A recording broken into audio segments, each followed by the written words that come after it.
Studying the stream. Oh, fuck. Oh, my God, dude. Ugh. My throat was perfectly fine as well, and then as soon as I click the start stream button, I start coughing. That's some bullshit. I'm calling mad bullshit on that. Alright. Stream has started. I still don't understand. I'm still getting the issue of, like, my chat not loading, so I can't go into mod view. Like, maybe there's another way to go into mod view. I don't know. I'll have to fucking figure it out. Fucking Twitch just never gets anything working correctly. But alright. We're back. We're set. We're ready. We're back in Planescape Torment. I just got my bed set up last night. It was fucking comfortable to sit on. We have now sound foam around this whole half of my room where my setup is, where I'm facing. So there might be a little bit of echo, but there should not be as much reverb. If you hear some, please let me know. Hold on, let me. Oh yeah, no, there's still some reverb, but it's not as bad. It's got dampened quite a bit, so this is pretty fucking nice. I can turn down my. Wait, hold on. Are you working?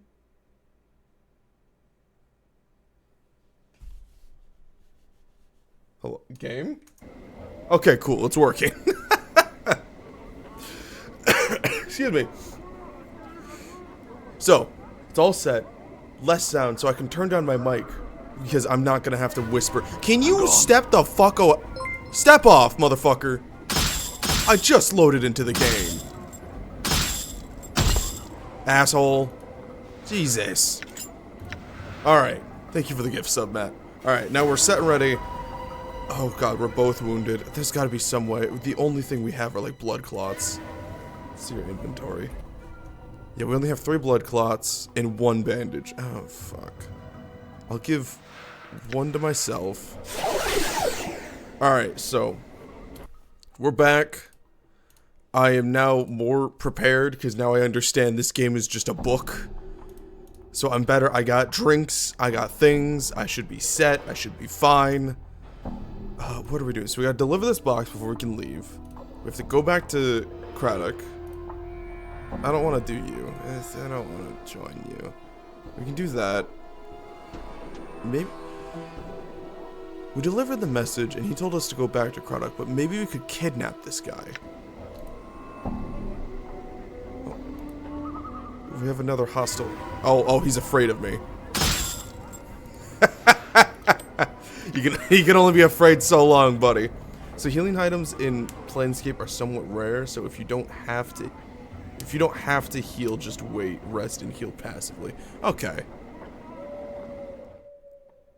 What type of game is this? It is a D&D-like game. It's a little different than most D&D games. Some of the differences are kind of cool, some of them are alright.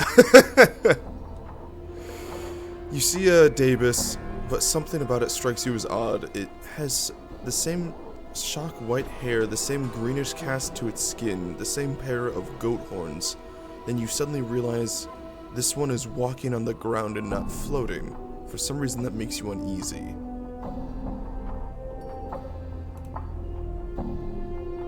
The Davis waits. Who are you? As you were about to ask, you suddenly realize you already know the Davis's name. Okay, I mean, I knew when selecting him, but how do I know? As if in response, the Davis inclines his head slightly, and a lone symbol appears above his head. His nameplate? It is blurry at first, then resolves into a white oval with a black lightning bolt through it.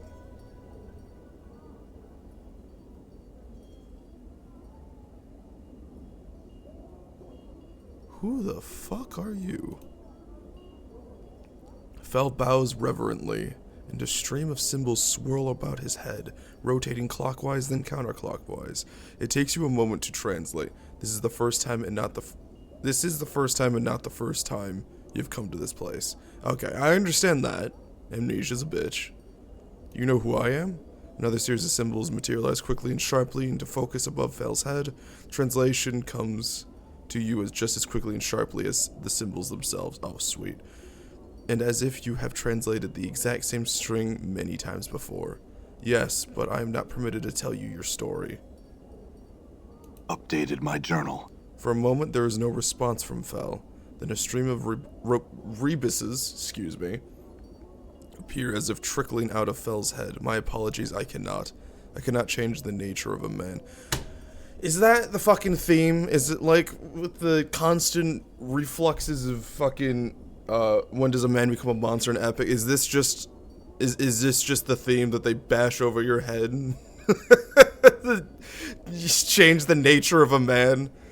Oh, we're gonna find a way to change the nature of a man by the end of the game. That's for goddamn sure. We're gonna do the impossible. Ruby healing spells later. Oh, hell yeah. Kinda reminds me of Fear and Hunger. I gotta replay Fear and Hunger, man. Fuck. That'll be on the list. So, I've been thinking. This game, I very much am enjoying this game, but for reasons that are weird. I'm enjoying this game because I like the reading aspect, which is weird because I don't actually like. Oh fuck!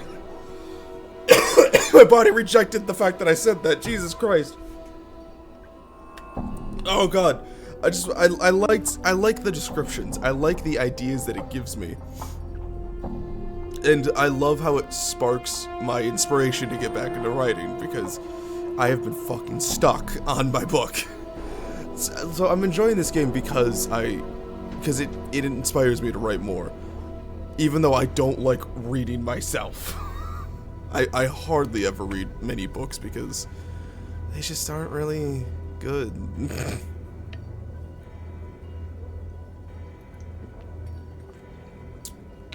But I can acknowledge that this game is probably boring to watch, just listening to me fumble words constantly. Especially since I'm probably going to want to avoid combat as much as possible because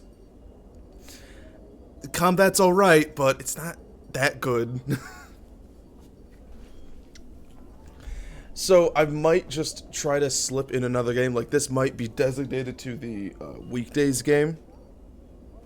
So that, you know, because then I will also have time to then stream it more off or longer on the 2 or 1 relative days or something like that. And then we will leave the weekends to something else. And then we can also replay Fear and Hunger on harder difficulties. And then eventually go to the second game of Fear and Hunger. It's gonna be great, I swear. I never heard of a writer who hates reading. You see, readers are one thing. Writers are another thing. There are two separate camps. You can absolutely love writing and despise reading, because reading is just a pain in the ass. No response. Apologies, cannot. You can't explain why, but the last sentence sends a crawling sensation through your skull. Okay, yeah, this is the theme. The symbols that appear above Fel almost mirror the previous stream. My apologies, I cannot say. Alright. What is this place? Slow train of symbols materialize around Fel's head. I also like how they do a different description of the symbols every single thing. That would be difficult to do, and honestly, I wouldn't even try to do that. I would just leave it as the same thing so that your eyes could just skim over and then move on. The symbols take several moments to resolve, starting with simple lines, then fleshing themselves out into breathtaking colors. This is where I tattoo color and life upon flesh and bone. What? This is where I tattoo color and life. Oh, tattoo color and life upon flesh and bone. Okay, I understand. You see what tattoos you have? What the fuck? Okay.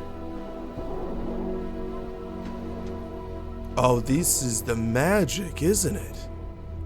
Wow, that's expensive as fuck. Give stat boosts. Okay. Seeing how expensive these are, there's 100% gonna be silver and gold. There's gotta be. It's not just gonna be copper, yeah? I mean, I currently have the wealth of a singular gold piece. Ooh, I could sell this for 100. Actually, oh fuck, I need to find someone to sell these rings. Okay. I need to find like a pawnbroker. Alright, so you got tattoos. What lies beyond the curtain? A caravan train of symbols. Caravan train of symbols. It's slight differences, but you know, it's still different. I like the caravan descriptor.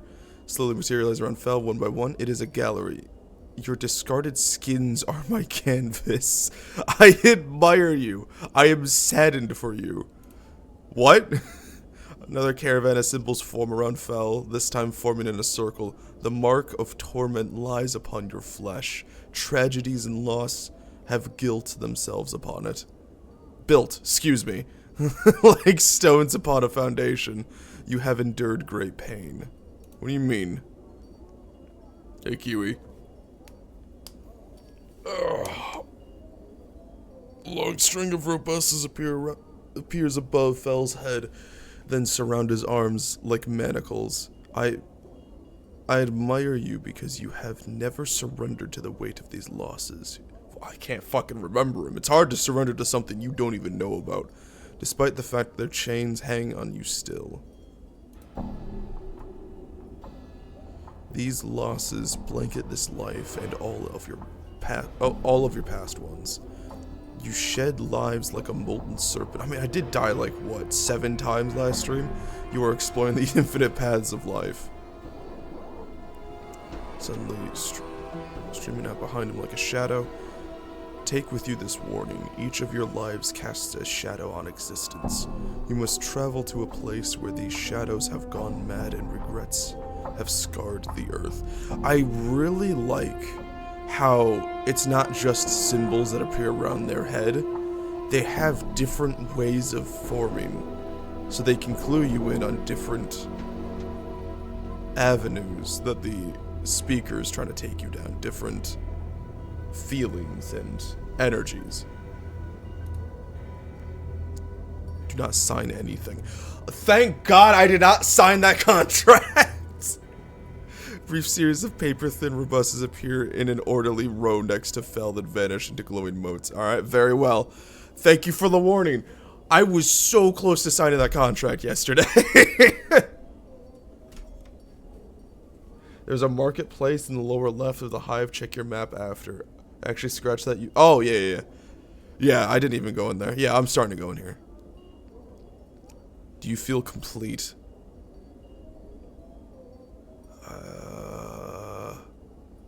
I don't. In fact, ever since I woke up in the mortuary, I feel like something's missing. Something inside. My journal has been ripped from my sarcophagus. Sarcophagus? Esophagus. That's the word I meant to say. Why do we have so many similar words? Fel nods, and a series of symbols materialize in a halo around him. You are strong. Keep faith, and you shall become whole again. I'll try. Do you know how I died? Does not respond for a moment and slowly, menacingly, 3 symbols materialize above his head, each of them casting a long shadow. Shadows! The 3 symbols swirl about each other, each leaving a faint black misty trail about them. They take on a ragged edge like teeth and talons and multiply. Where they cast mitosis upon themselves. Where there are 3, there is 9. 9 becomes 27 until the room is swarmed of shadows. Many shadows, they streamed from the darkness, swarmed you, then left you to die. Were you there to watch this? A shadowed symbol swirls into one, then dissolve, to be replaced by a simple symbol. I do not know. Okay, that's really interesting. Linguistically, that shadows is 3 separate symbols, and then I do not know is 1. It makes sense if you know. So, that means this language was. Excuse me. This language was created post-civilization. It's like, what the fuck language was it? I think it was Pig Latin that was made so that all of us could have, like, one unified language, but no one bothered to learn it because it made no fucking sense. When a language is made post-civilization, it has a tendency to create symbols for very common phrases into one, so that you don't have to waste time writing it out constantly. And then it would also have, like, well, I mean, but then the 3 symbols for shadows. I may have to take back what I just said, because I got an inch of doubt. Because the 3 symbols then for shadows implies that, actually no, I mean it could still work. Alright, the 3 shadows is a slightly more complicated idea, so it would require multiple symbols, just like how Japanese works, where like more specific ideas require multiple symbols of simpler things. Like, what the fuck was it? Goose is like business penguin in Japanese.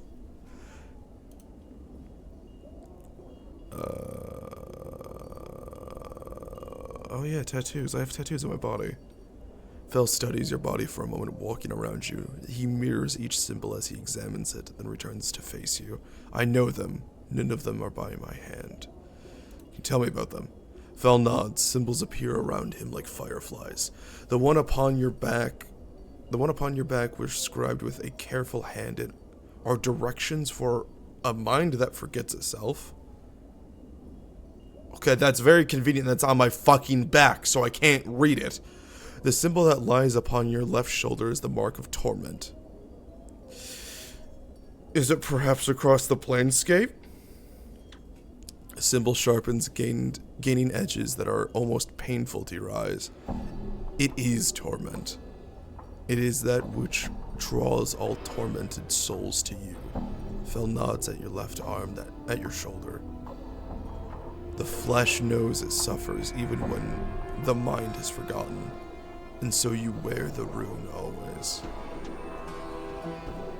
Okay.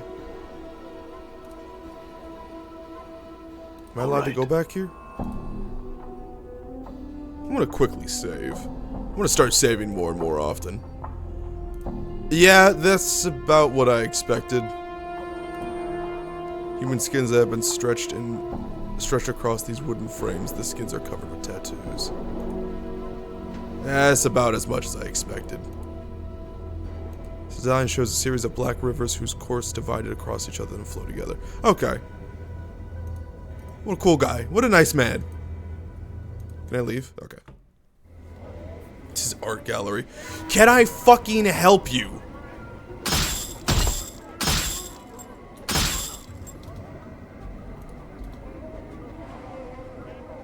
Wow. Damn it. This is such a great fight.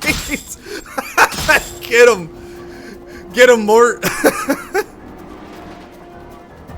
That was so fucking stupid. There we go. Done. Give me the ring. I gotta find someone. I should probably go to the marketplace next.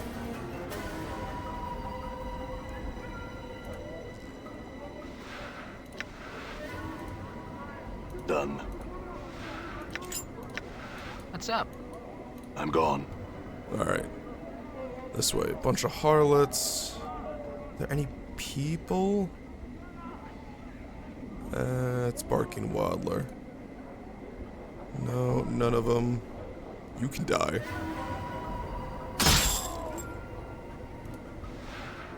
Ooh, common coins. Fuck yeah. Hive Thug, Harlot Collector. Can I fucking help you? Why were you fucking following? What? What do you want? Nothing. Get away. Alright, so we have a tavern, I'm assuming this is. Let us in.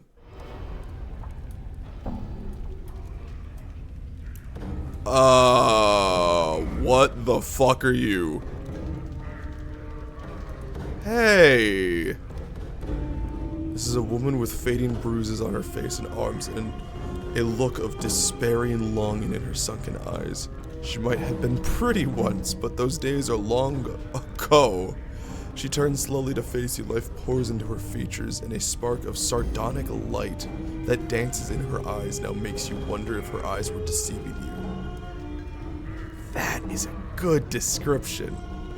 That is a really good description of someone who is good at putting on a mask. Sorry, I'm taking that in. That's really good. Welcome to the Smoldering Corpse, Scarred Man. I was supposed to come here for whatever reason. Who are you? I am Drusilla. And you must be you must be clueless. Don't ask me how I know that. It just shines in you. Shines, right. Alright. Answer some questions. Alright, traveler, what do you seek? What can you tell me about this place? Here? This is the Smoldering Corpse. Though the person smoldering ain't dead yet, he's just keeping himself alive till someone comes along to help him out. Sods? Sods who like to see people in pain come here. Oh, people, okay. Sods who like to see people in pain come here. Fiends that like it. Folks who don't much care for being bothered come here too. The name alone keeps out most of the Burks. Who is he anyways? Updated my journal. That despair you saw in her face before flits across it again like a black winged shadow before she masters herself. That's some good shit.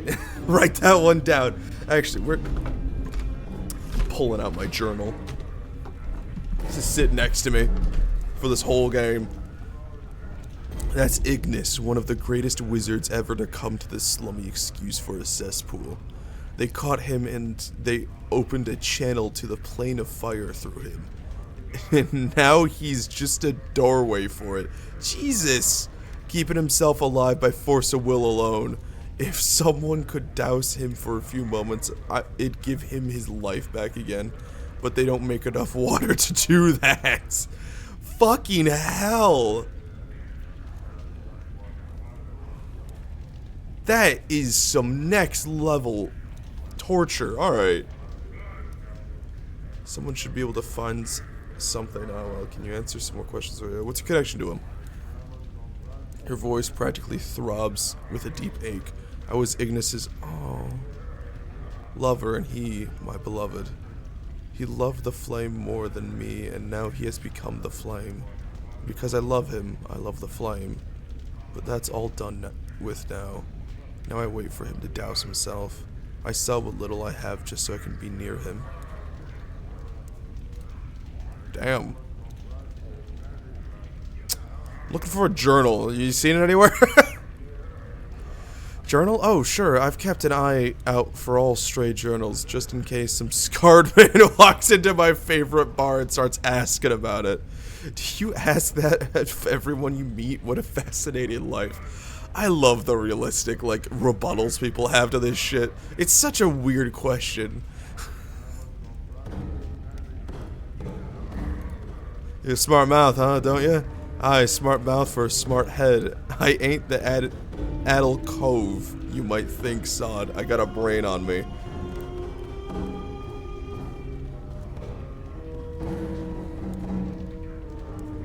I really want to say this, but I really want to say this, but I don't want to leave the conversation. Alright, answer my questions.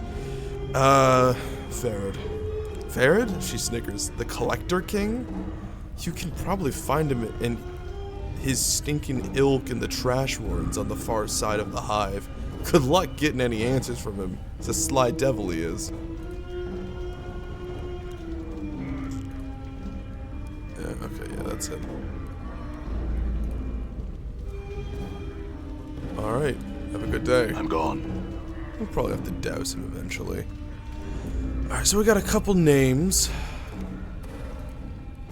Sturdy Pylon, okay. Wow, okay, there's a... Oh my god. Oh, Mercy Killer Patron. There's so many people. Alright, we're gonna go for Mochi. Okay, never mind. Are you following me? You see someone dressed as a female dustman with a half-empty glass in her right hand. As you near her, she calls to you. You, Over here. You notice there's something wrong about her, and your exposure to the dustman leads you to believe that she's too lively to be a real member of the faction. Hey, Cutter, buy a lady a drink?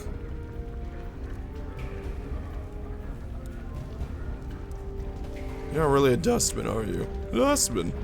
She looks around nervously and seems to sober right up. Why do you say that? Because you don't act like a dusty. And you're not offering contracts. In fact, you're taking money instead of giving it out for that corpse labor they do at the mortuary. She stifles a squeak of terror. Oh, that's adorable. And hastens to explain, No. I'm not a dustman. I just found these robes in the street and I didn't have enough money to get good clothes. And I heard there was a dustman thief around, but you could probably find him somewhere else in the southwest part of the hive. I saw him, but I hid from him. Please don't hurt me. I'm not planning on it. You ought to know you're not pulling it off well. Now answer some questions. Why the fuck? You know what? It's fine. Who are you? Me? I'm Moch. Is it Mochai or Mochi? Mochai? We'll go with Mochai. I'm Mochai. I just like to drink here, and she loses her train of thought momentarily. I'm just a person, you know? Alright.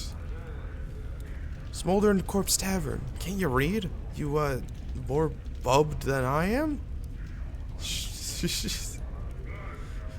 Yeah, you seem quite bubbed, buddy. I don't know, they're just, people. I don't deal with much people, unless they're buying me a drink. She looks at you hopefully. Okay, well, you ain't, okay, you're just a normal patron. Oh, I can just walk up on this. I thought this was, okay.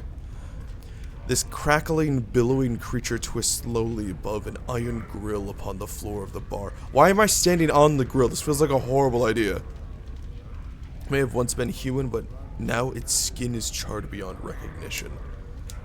Streams of fire form a wreath around the creature's body, and the flames lick at the few remaining pockets of flesh, causing them to bubble and run like wax down the creature's skeletal frame. The heat surrounding this creature is incredible. To your surprise, the iron grill the creature floats above has sagged and bent from the heat. At first, you thought the heat came from the grill, but now you realize it emanates from the creature as you watch flecks of ash drift from the writhing corpse and float slowly to the ceiling. The thing makes no response. It writhes slowly within the flames. Excuse me. It lives, but it does not seem aware of anything other than the fire that surrounds it. Its skin is flame, its heart is flame, and you know, within some shadowed corner of your memory, that this thing is dangerous. Okay. The heat surrounding this creature is incredible. Okay. Alright, I ain't fuck. Nice name, bro. You see a man standing stock still. He isn't moving a muscle. On closer examination, it appears he isn't even breathing, just standing. His eye sockets are empty holes in his face. Contained within their bounds is a flat gray light that seems to dance with possibility. Though into the sockets, the eerie, empty feeling of a limitless void shivers through you. That one's good. I like that. Limitless void shivers through you. As if you had gazed into a sliver of eternity. The head slowly swivels towards you. You notice that no muscles appear to move under his skin as he turns. Oh, that thought. That's a good thought. I hate that. And he speaks with a pure bell-like tone. Well met, wanderer. Have you forgotten again, haven't you? You know me? As he opens his mouth, you get the feeling of eternity again. Inside his mouth, you see no tongue, no teeth. It's almost as if this man were a shell surrounding an illimitable expanse. That's a word I have not heard in fucking ages. I have spoken with you before, and always you forget. Your endless quest to discover yourself ends always in your amnesia. You draw close to the truth and recoil. Let us hope that you have the strength to endure your existence. What do you know of me? How do you know this? I know that you, like a fly, rise up from the wreckage of your old shell, buzz about for a time, and curl up and die at the window of truth. You bumble about the pain, seeking the light without any plan to your actions, and fall exhausted when you fail. You alight on others to feed from them for a time, and move on with no regard to them. I have watched you come here and listened to your words, and watched you move away no wiser. Will you learn from your mistakes, Seeker? Who are you? I am O. For some reason, when he speaks his name, it sounds like he's speaking of much more than a single letter.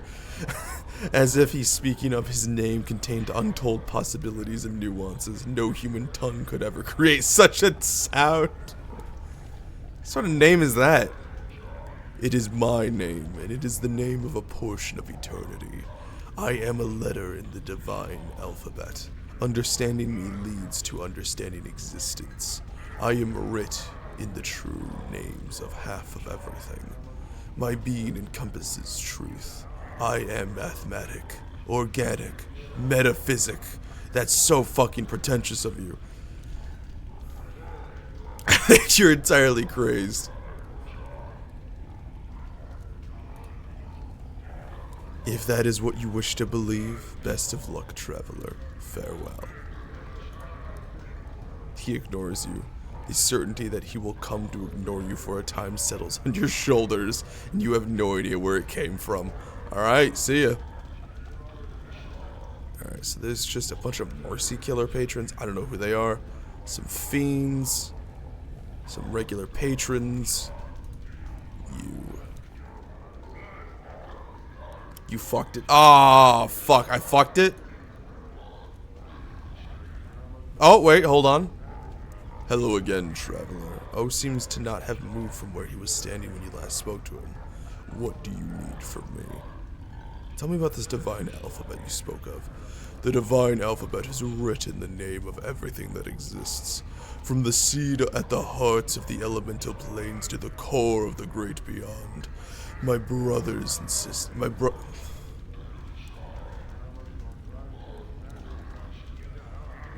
Huh.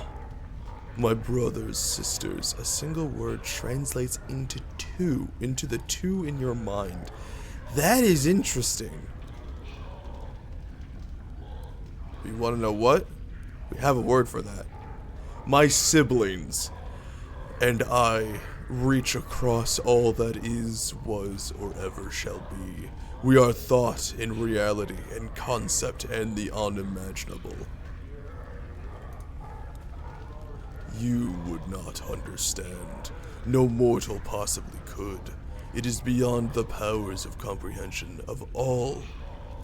Beyond the powers of comprehension of all. But the most powerful of power. But the most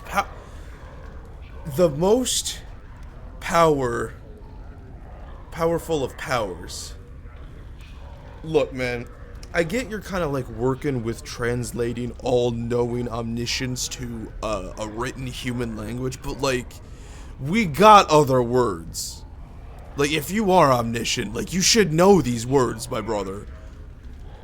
My sibling?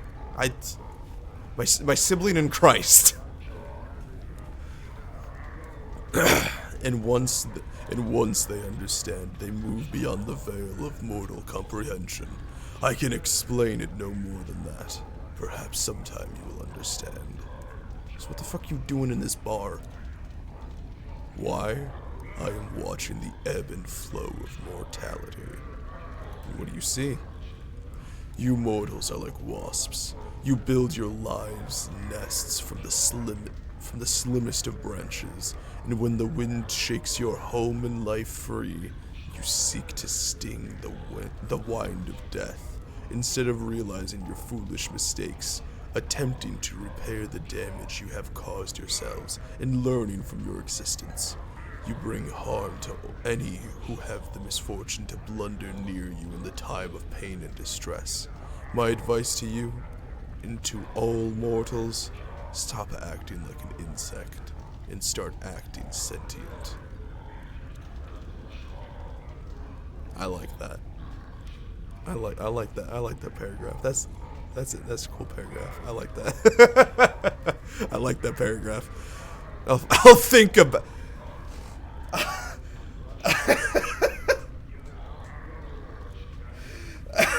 That is the most dismissive response you could have thought of. I'll think about it.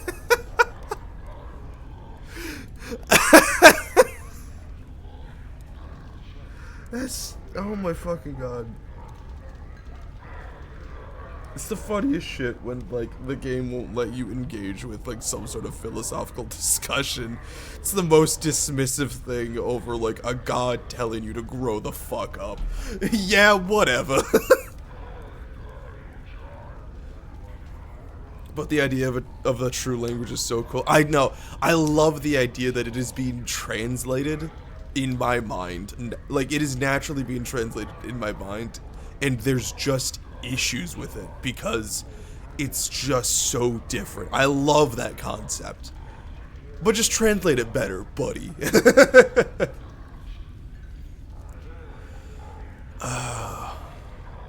Divine Alphabet, looking for a journal. He might actually know something about it, but he's probably still gonna make fun of me. I know where you can find it, but it is not my place. Fucking! Fuck you. Fuck this. Fuck this. Fuck all these people that are like, I got better things to do. It's not my place to do it. Well, then who the fuck am I supposed to talk to find...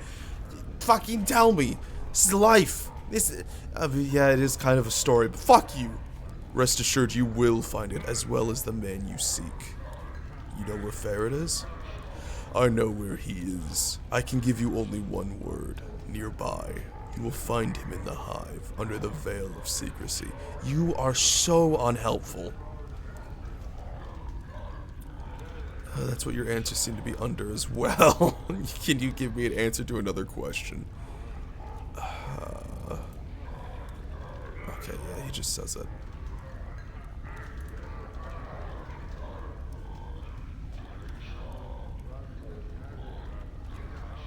What does it mean?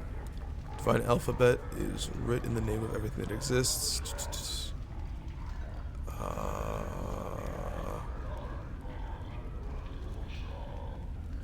That means you know all the secrets of existence, doesn't it? I know parts of many of them. Without a connection to my brothers and sisters, I am but a letter. Alone, I am a symbol. Combined, we are a language of power. Oh, we are language and power.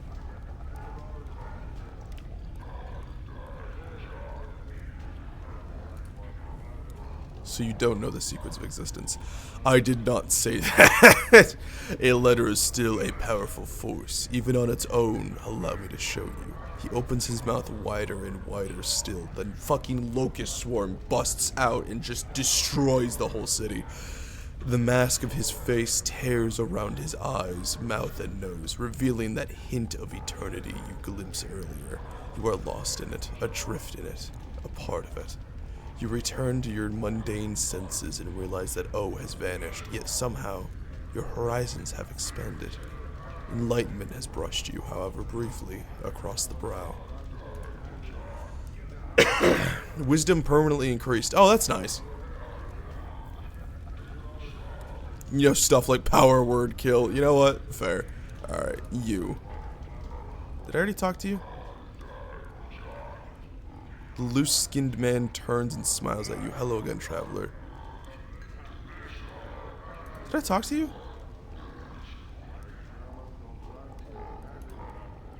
Exactly are you? I am but a humble man with a slight, flowery, poetical bent and a tendency toward the supernatural.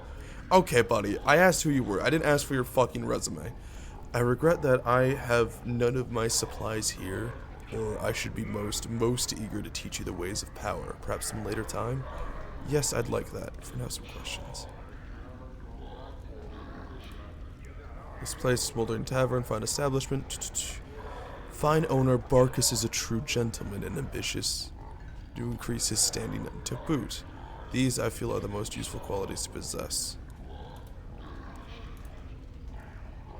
Alright, patrons, varied, spoken, delightful, creatures of law. Air sitting in the corner, they taint the air with their presence, lending an unwholesome stench to an otherwise pleasant environment. I recommend speaking to Barkus. I understand he requires some aid with a trifling matter. And we have that O character, who's now gone. I am still trying to understand him fully. It is quite an undertaking. If I say so myself, those are some interesting folks too. Okay. What the fuck is a creature of law? Is it these guys? Fine question, my friend. My upbringing has been on the chaotic side of the Great Ring. You may speak to Kandrian Illborn, a misnomer if I ever heard one of the planes. He fancies himself a great plane walker. To return to my digression. To return from my digression, I have lived my many years with chaos and find it pleasantly agreeable. To me, the taint of law, as in those creatures there, is reprehensible and tyrannical. If I am to be crushed underfoot, I'd rather it be by an individual than a machine that knows nothing of emotion. That's fair. The emphasis on language being the ultimate power is so cool. It really is. I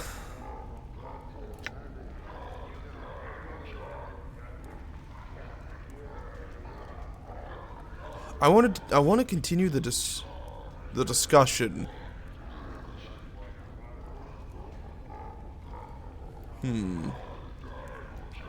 But neither of these answers, I would say. I very much agree. Ilquick smiles toothily, his fat cheeks barely moving. To each his own, I say. To each his own. I just agreed with you, motherfucker. Alright, you know what? Fine. What do you want to know, my friend? Who's the Burning Man? That is the last unfortunate who chose to exercise his individual will throughout the strength to back his desires. His name is Ignis, and he was a pyromaniac. He burned and didn't burn the right people, and wound up channeling more raw power than he could control. Now, well, you can see what became of him. If you wish to learn more of him, perhaps the poor creature Drusilla can help you. Interesting guy. Okay, so there's him. Can I speak to you? You see a lad who barely looks a day over 18. His face seems to betray some tension.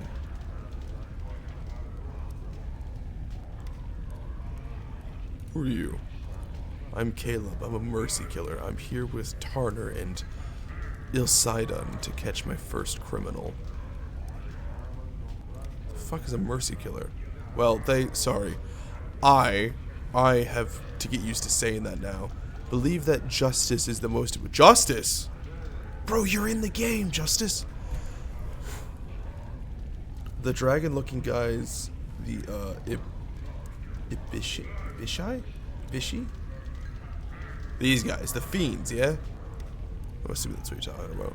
I believe that without justice there is no meaning. Without meaning, we might as well just go off and kill ourselves. I don't want to kill myself, so I decided justice is the meaning. And if you want to know more, you ought to ask one of these other two and find one of our recruiters. They'll talk your ear off. Might as well do that. You mind answering some questions? What do you want to know? I'm looking for a journal. You happen to see one? Journal? No, sorry, I'm still new here, so I'm not all that connected yet. If I see one, I'll let you know. Aww, he's a cute little man. He's getting his foot in the door.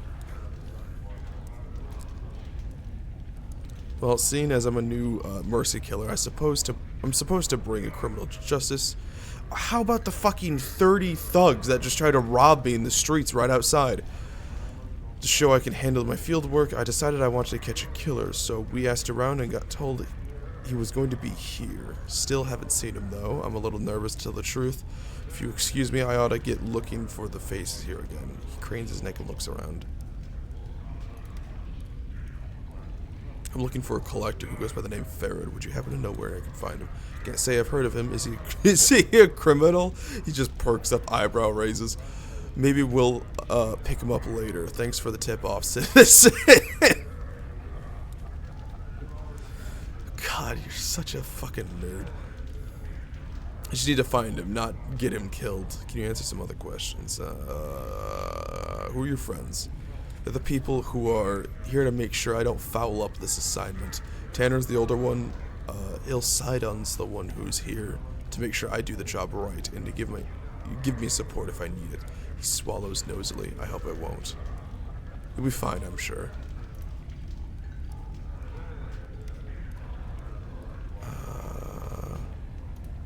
Did I ask this question? This place is a smoldering corpse. I think they're named after the guy near the entry. It's the place where criminals and lowlives hang out. Still, there are some cutters here who know what they're talking about. Some of them are those fiends, though. Wait, some of them are those fiends, though, and I don't like to deal with them. I feel like they're staring right into my soul. They are! Farewell! Oh my god. Alright, so we have you.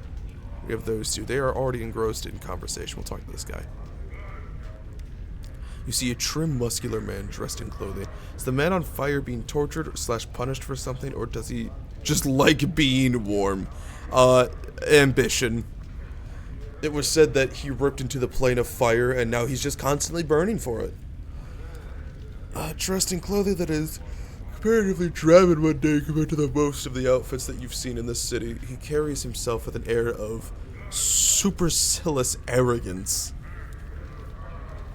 Alright, that is an adjective I have not heard in a long time. He also looks dramatically out of place here. What do you want, he asks. The fuck are you? I'm Alis. A warrior renowned. Surely you've heard of me. No. Can it truly be that none of this town have heard of me or my exploits? Alas, I shall have to prove myself all over again, and here I had thought my fame has spread across the world. What world are you from? From the city of Aliburn, on the river Tyne. Surely you have heard of its glories and wonders. Excuse me. No matter. This place is benighted and ignorant. God, you have read a thesaurus. That's for goddamn sure. When it comes to the splendors of true cities, I am told that my land is called a prime by descendants of this city. I want to fucking hit you with a dictionary. Though a prime... I fucking hate you. I hate you so much. He's chasing my old foe, a villainous life-shade tier Tenel? Alright. Pauses, waiting for acknowledgement, and then continues. He conjured his demonic magic and opened himself a doorway and hurled himself through it. Before he could flee me entirely, I threw myself after him and found myself here.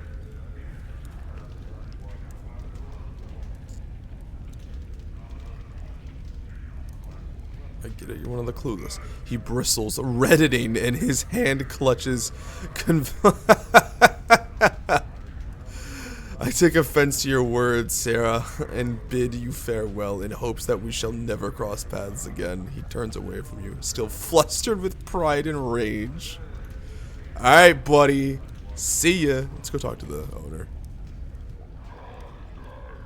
See, what the fuck is that sound?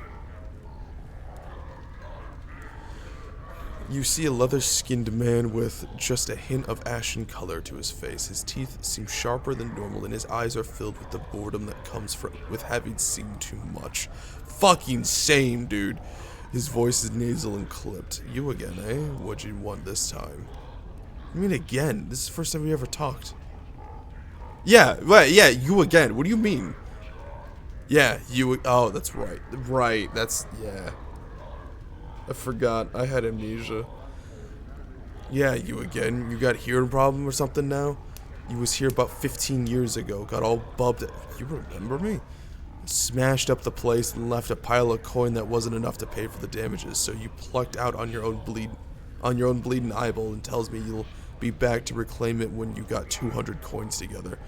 with 15 years of interest, you got about honestly, 200 to 515 years is not bad interest. Genuinely. You got a drink, pal? I got your eye. I don't have that much. You're not getting your eye back. Makes sense. Come talk to me when you got the drink. Very well.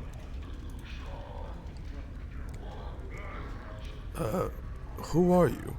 Me? I'm Barkus, owner and keeper of this place. What is this place? Didn't you see the sign out front? Sigil. Which means... Hell, they got a fancy place. I thought I was saying Sigil was hell for a second. Ladies' Ward, they got fiendish taverns salted around the rest of the hive, but none of them got character like the smoldering corpse. Who is the corpse anyway? Him? Ignis. He used to be a flame wizard, burned down pieces of the hive, got himself scaged by a bunch of other mages. You want to know more about him? Talk to Drusilla down there by the door. Alright, I'd like to know more about something else though.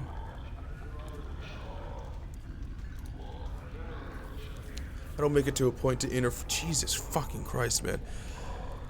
I don't make it a point to interfere with the lives of people who give me their hard-earned chink unless they ask me to. So over there's Kandrian Planewalker. He's a good one to talk to about any planewalking questions you might have. He's been pretty much everywhere. Down there is Ebb Creeknees, an old Harmonian basher. Harmonium?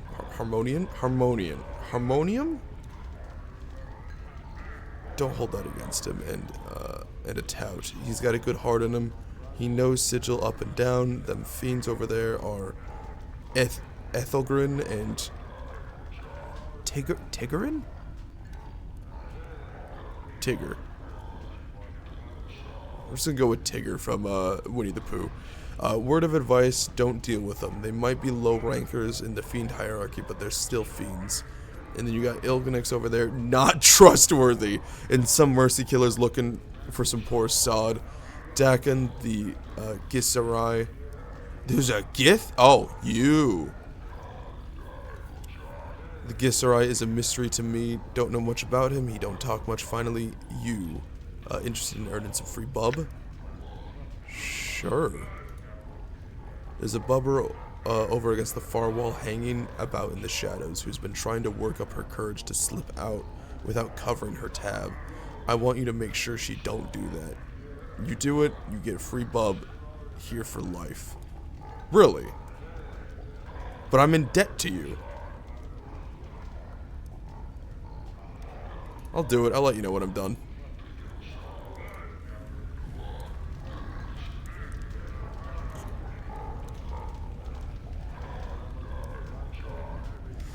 Barkus says it's time for you to settle your tab. Pay up. She jumps a little. Her nervous tension becomes full-fledged anxiety. What are you gonna do? Ask you to go pay up now. I can't afford it. Can you spot me just 10%? I'll give you. How much do you need? Jesus Christ, girl!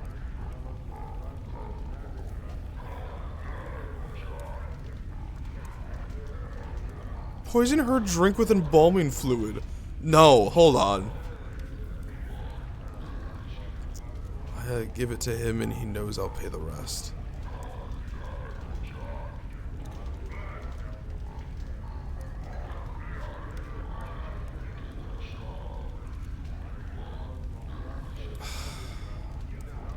You think of another solution? Another way to pay? Ha, she smiles sadly. You could always kill me. Okay, alright.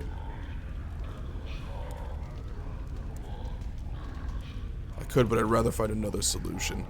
She looks at you for a moment later, swaying where she stands, and says, alright, do you want something? Well, are you gonna give me another solution? Oh my fucking god.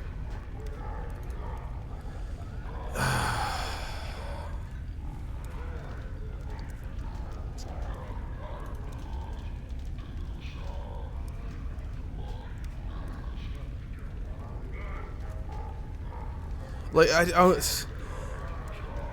she's not gonna pay me back. Like, how do I know she's gonna pay me back?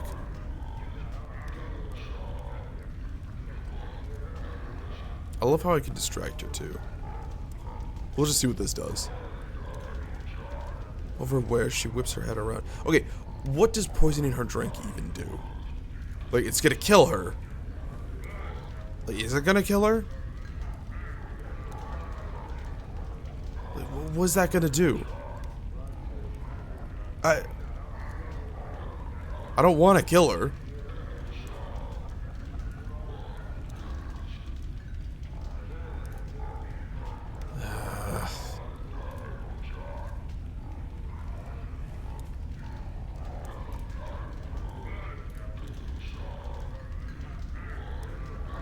Just take the money. You better fucking pay me back, I swear to God. No, it's not don't mention it. No. No, I want the option to say you will pay me back later. Oh, I swear to fucking God. With interest, too. She pockets your drink, glances briefly toward the door, almost as if she's weighing her chances of dashing out. Sighs heavily as she realizes there's no chance and begins to walk glumly toward the bar. Thanks, I suppose. Tell me, I don't want to say this. Go pay up right now.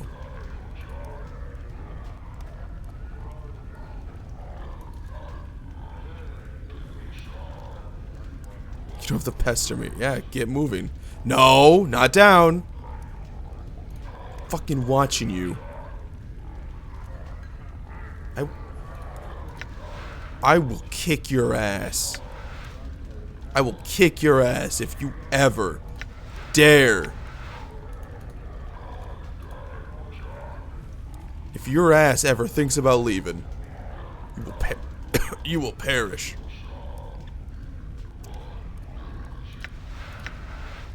Don't you dare. Don't you dare.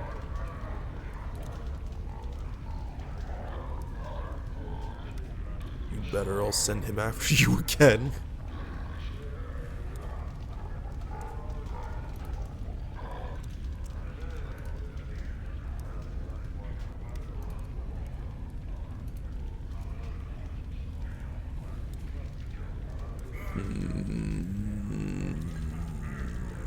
God, you are so fucking slow. This is like an escort mission.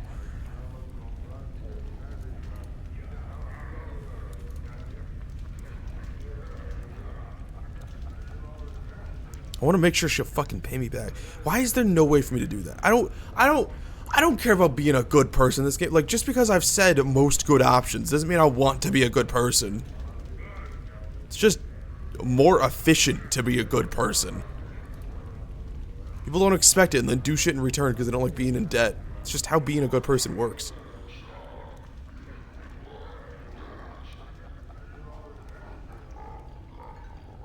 You won't be having trouble with her again.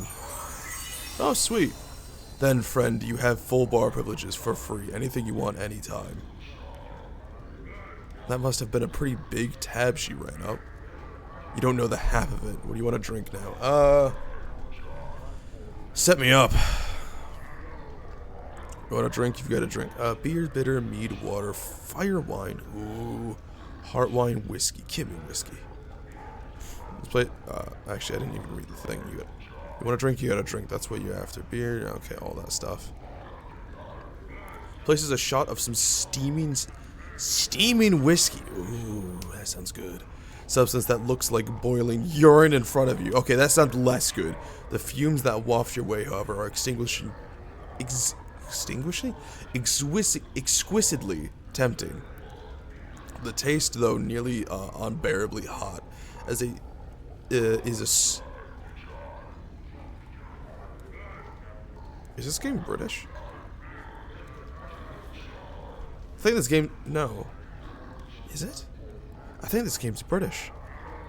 There's no E there. As the scent, the feel of the liquor burning. Sorry, I'm just trying to think back to all the other words I've read, and like I've in British, drop it immediately. I like, there's no other words that look like that would clue me in that this game is British, aside from only this one, this far into the game. Huh. I don't know, that's weird. Alright. burning its way down your gut, nearly painful, yet even this pain is sweet. The bar keeps eyes wide. Still standing, most folks can't even make it halfway through the first shot. I've got a good tolerance. Any other questions will do? Will you? I'm looking for a journal. Journal, papers, and words. Friend, that sort of thing don't get much stock down here in the hive. Folks can barely read the sign up of the door, much less an entire journal. If you're looking for a journal, you do better to have a system instead of asking folks willy-nilly. Thanks for the odd ask for advice. No, it's a good advice. Just asking people isn't really gonna work well. Can you fuck right off, buddy? His name is Well-Organized Foreboding. I love the name, but you're still getting banned. Ban him. Ban him. But what the fuck? Twitch? Hold on.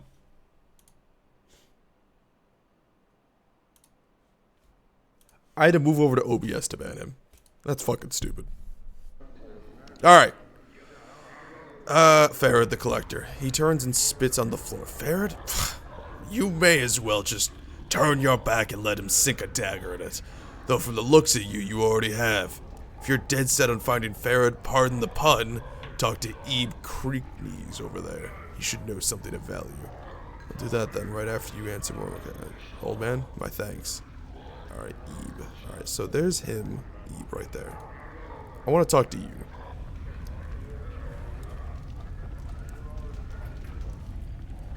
Man before you was old. His dry yellow skin has the scars of one who has traveled everywhere and never rested long in any one place. His pinched face is inhumanely angular, and his ears sweep out from his skull, tapering to points. He wears a loose-fitting orange tunic, and a strange shimmering blade is strapped across his back. The blade looks to be a two-pronged glaive made of some metal whose surface swirls like a film of oil on a pond. I like that, film of oil on a pond. I really like that description. Lord Drump, Lizelle from Baldur's Gate 3 and Draken are the same race. Yes, that is true.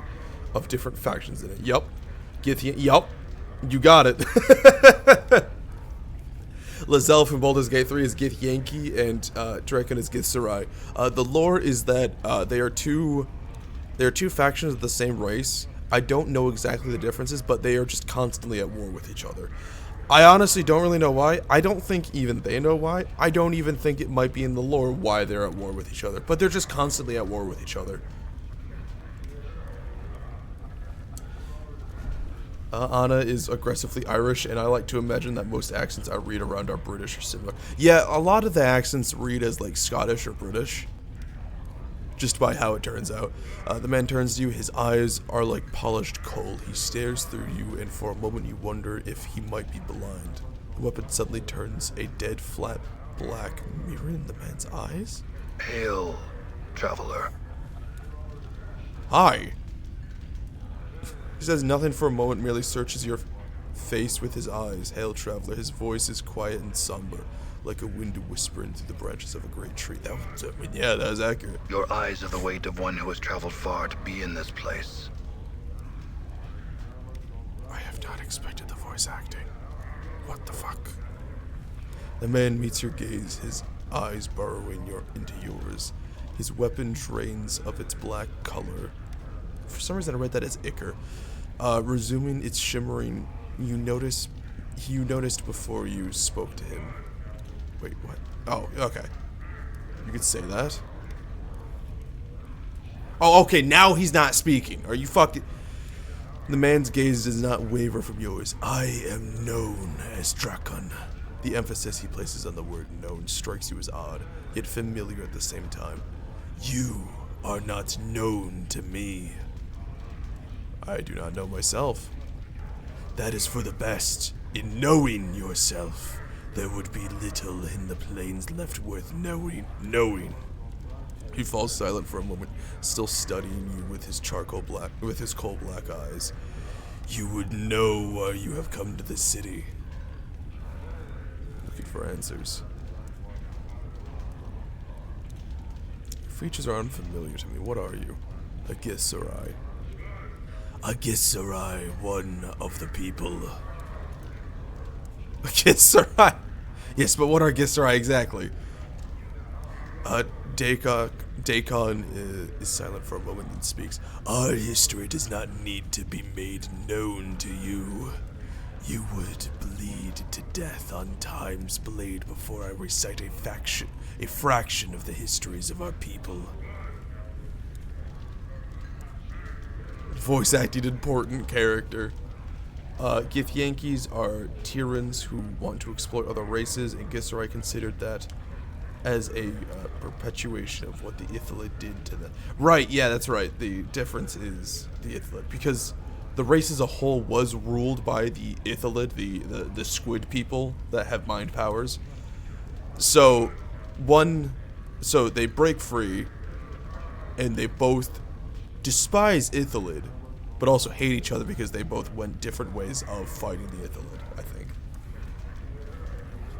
The ones who followed Gith become the Githyanki's, and the ones who followed Zerthamon became the Githzerai.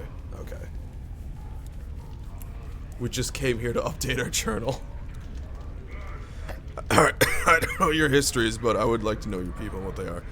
Silent for a moment. Know this and accept it as an answer.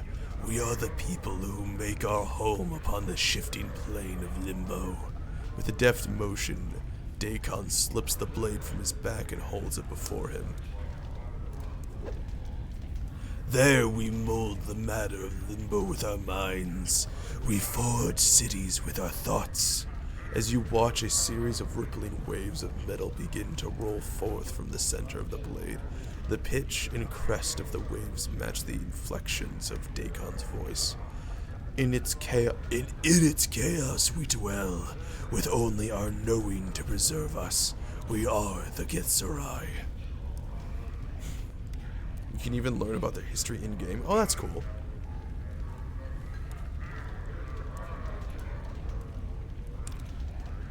It is a Carrick blade. It is an object that lets others know the rank of the wielder. What does that mean? Fell silent for a moment, as if searching for the correct words. In your tongue, the closest translation is chaos matter. The people may shape it with their thoughts. Carrick is not shaped by heat, but by knowing oneself. Yeah, okay, yeah, alright. Your whole, species is about philosophy. I got it. It is a mirror that reflects the will of the wielder on its surface and in its edge. When one knows themselves, the blade is strong, harder and stronger than steel. When one does not know themselves, the blade is as water, formless and weak. Are you willing to sell it? No, don't take... Bro, I literally have amnesia. It's gonna be like steam when I pick it up. The blade is a symbol carried by the Zerth. A Zerth is one who knows the word of Zerthamon. In knowing the words of Zerthamon, they know themselves. Zerthamon founded our race. He knew the Githzerai before they knew themselves. He defined the people. He gave them one mind.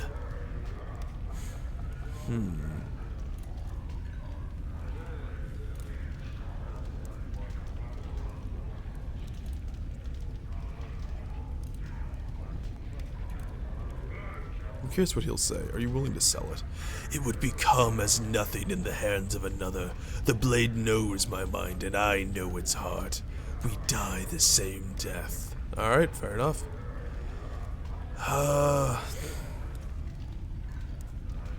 You seem to put special emphasis on knowing. What do you mean? All things, whether sculpture or flesh, their existence is defined by their knowing of themselves. And if a man does not know himself? When a mind does not know itself, it is flawed. When a mind is flawed, the man is flawed. When a man is flawed, that which he touches is flawed. It is said that what a flawed man sees, his hands make broken. That is not wrong. That's honestly a pretty apt statement. know yourself? Dagon falls silent, his coal-black eyes take on the same distance that you noticed when he first spoke. Do you know yourself?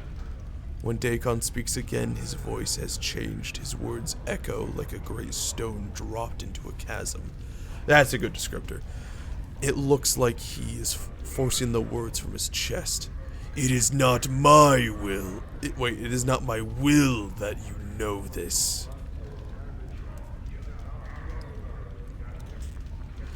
Perhaps I was being too kind, rephrasing it as a question. Tell me.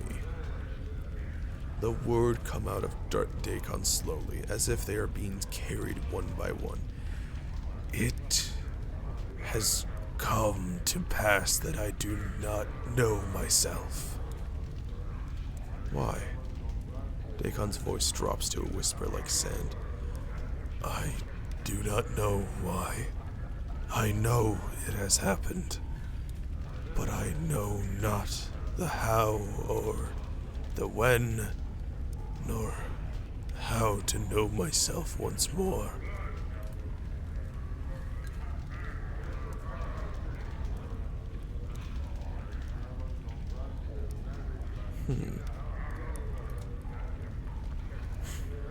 It is known by the name Sigil. Among the people, it is known as the city that does not know itself. The city exists, but it does not know itself. In not knowing itself, its existence is flawed. The city exists in opposition to itself. It has set itself apart from the planes, yet it seeks to be everywhere at once. Its walls are doors, yet it keeps these doors locked. Such an existence tells that a thing that does not know itself, in not knowing itself, it is flawed.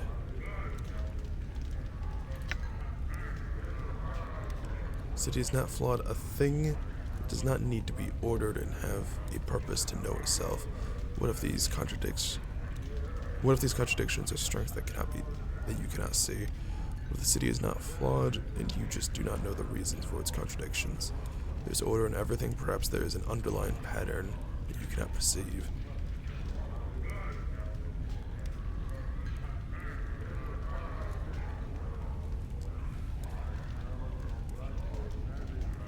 You speak as if the city is alive.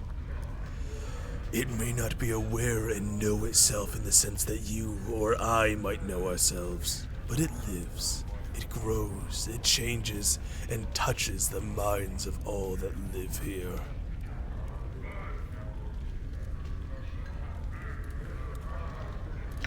Okay.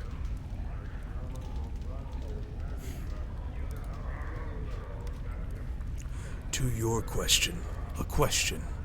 What if the city is flawed, and you see its contradictions all around you? Hold on, I gotta blow my nose.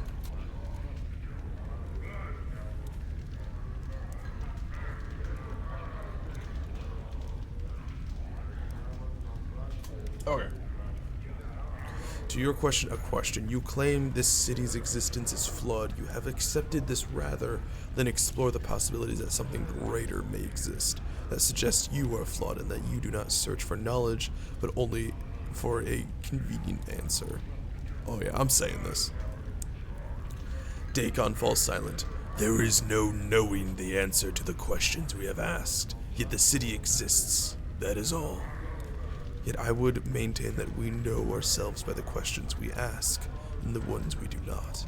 If we cease asking questions and accept only what we can perceive, then we will cease to know ourselves. Dagon's voice has changed slightly, become heavier. Such words have been spoken before. I have heard them and know them. Where have you heard them? The words are mine. Once I knew them and knew their meaning, I had forgotten them until you spoke. Dagon's gaze travels through you, and his blade stops shimmering, bleeding of all color until it is translucent. There is a moment of silence, then Dagon looks up at you. I would travel your path with you. Yes! I knew you were a companion! Oh, yes, I just have to philosophically debate with him. Also, I really like the blade being a reflection, a physical description and reflection of what is going on through his mind. I love that. I accept an extra blade will be Your welcome. path is mine. Strangely enough, his voice seems distant and it echoes as if he was speaking from across a great distance. Let's go. Looks like my skills Yes! have increased. We have more inventory space! That is all I needed. Yeah. Also, you leveled up.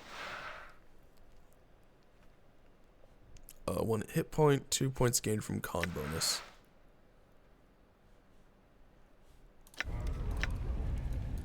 All right. Okay, alright. We're gonna move these here.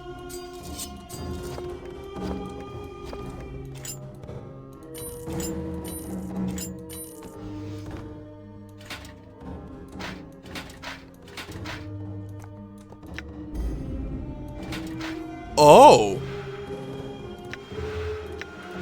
Oh my god, he knows the spell. Oh, yes! Okay. He also can't use any of these. Okay, well, you know what? That's fine. Is it Whispering Flask? +2 to Strength. Invokes Aid. Unspoken Circle of Zeramuth. This small round stone is the Zerth religious text. Okay, that's just religious text. By the way, you can talk to your party members again at any time. Pick the speech bubble next to your avatar. This is important later. Alright, I will keep that in mind. I will give all of these rings to Mort. He will be the one we will just drop everything onto. High quality stiletto. Wait.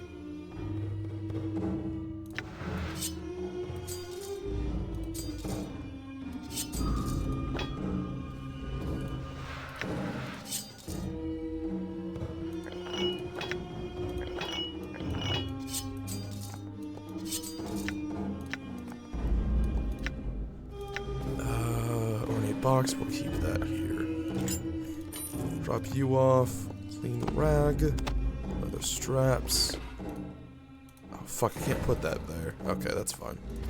Put you there. Okay. Perfect. Oh, he can't The carry... Karak blade is tied to me. Okay. Neither may exist without the other. Oh, wow, okay. He also has quite a bit of HP as well. He has AC of 2, though. Fucking hell. Yeah, that doesn't help me at all. So you said... Okay, yeah, I can talk to them. Alright, that's cool. Alright, you. You see a slightly stooped old man with a full gray beard and a lion's mane of gray hair.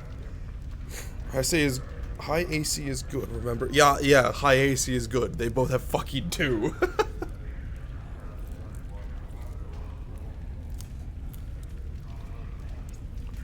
Alright. There's a couple...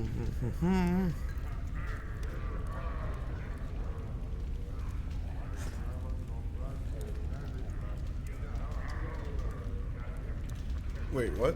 The other way around, low AC. Oh! Low AC is good? The harder you are to hit. Wait, really? Oh, wait, okay, so that's AD&D, isn't it? Wait, how does that work? How does a lower AC work?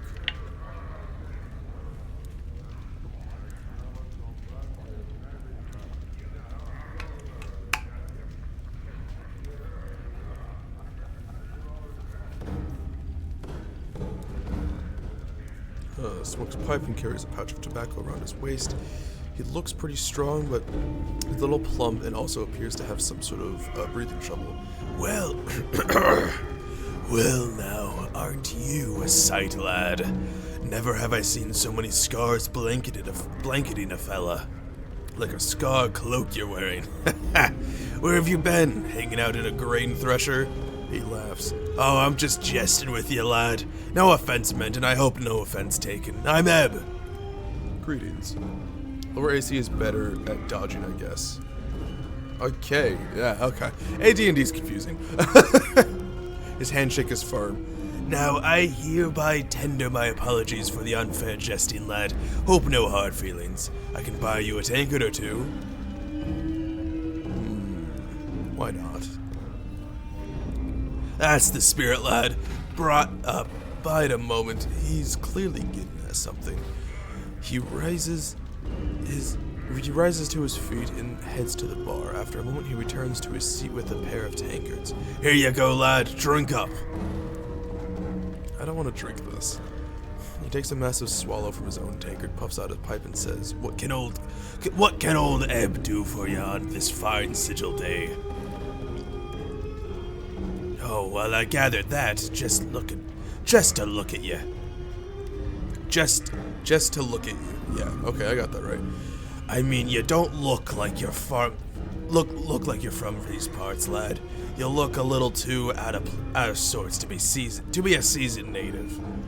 Eb chuckles, then takes another drink. So what can I help you with, lad? You need to know the lay of the land? Who are you? Eb creak knees. Third measure of the harmonium, now retired and being a tout with one's voice since I don't step as lightly as I might these 2 or 3 decades, he chuckles. Now, lad, who are you and what trouble might you be in? Third measure of harmonium.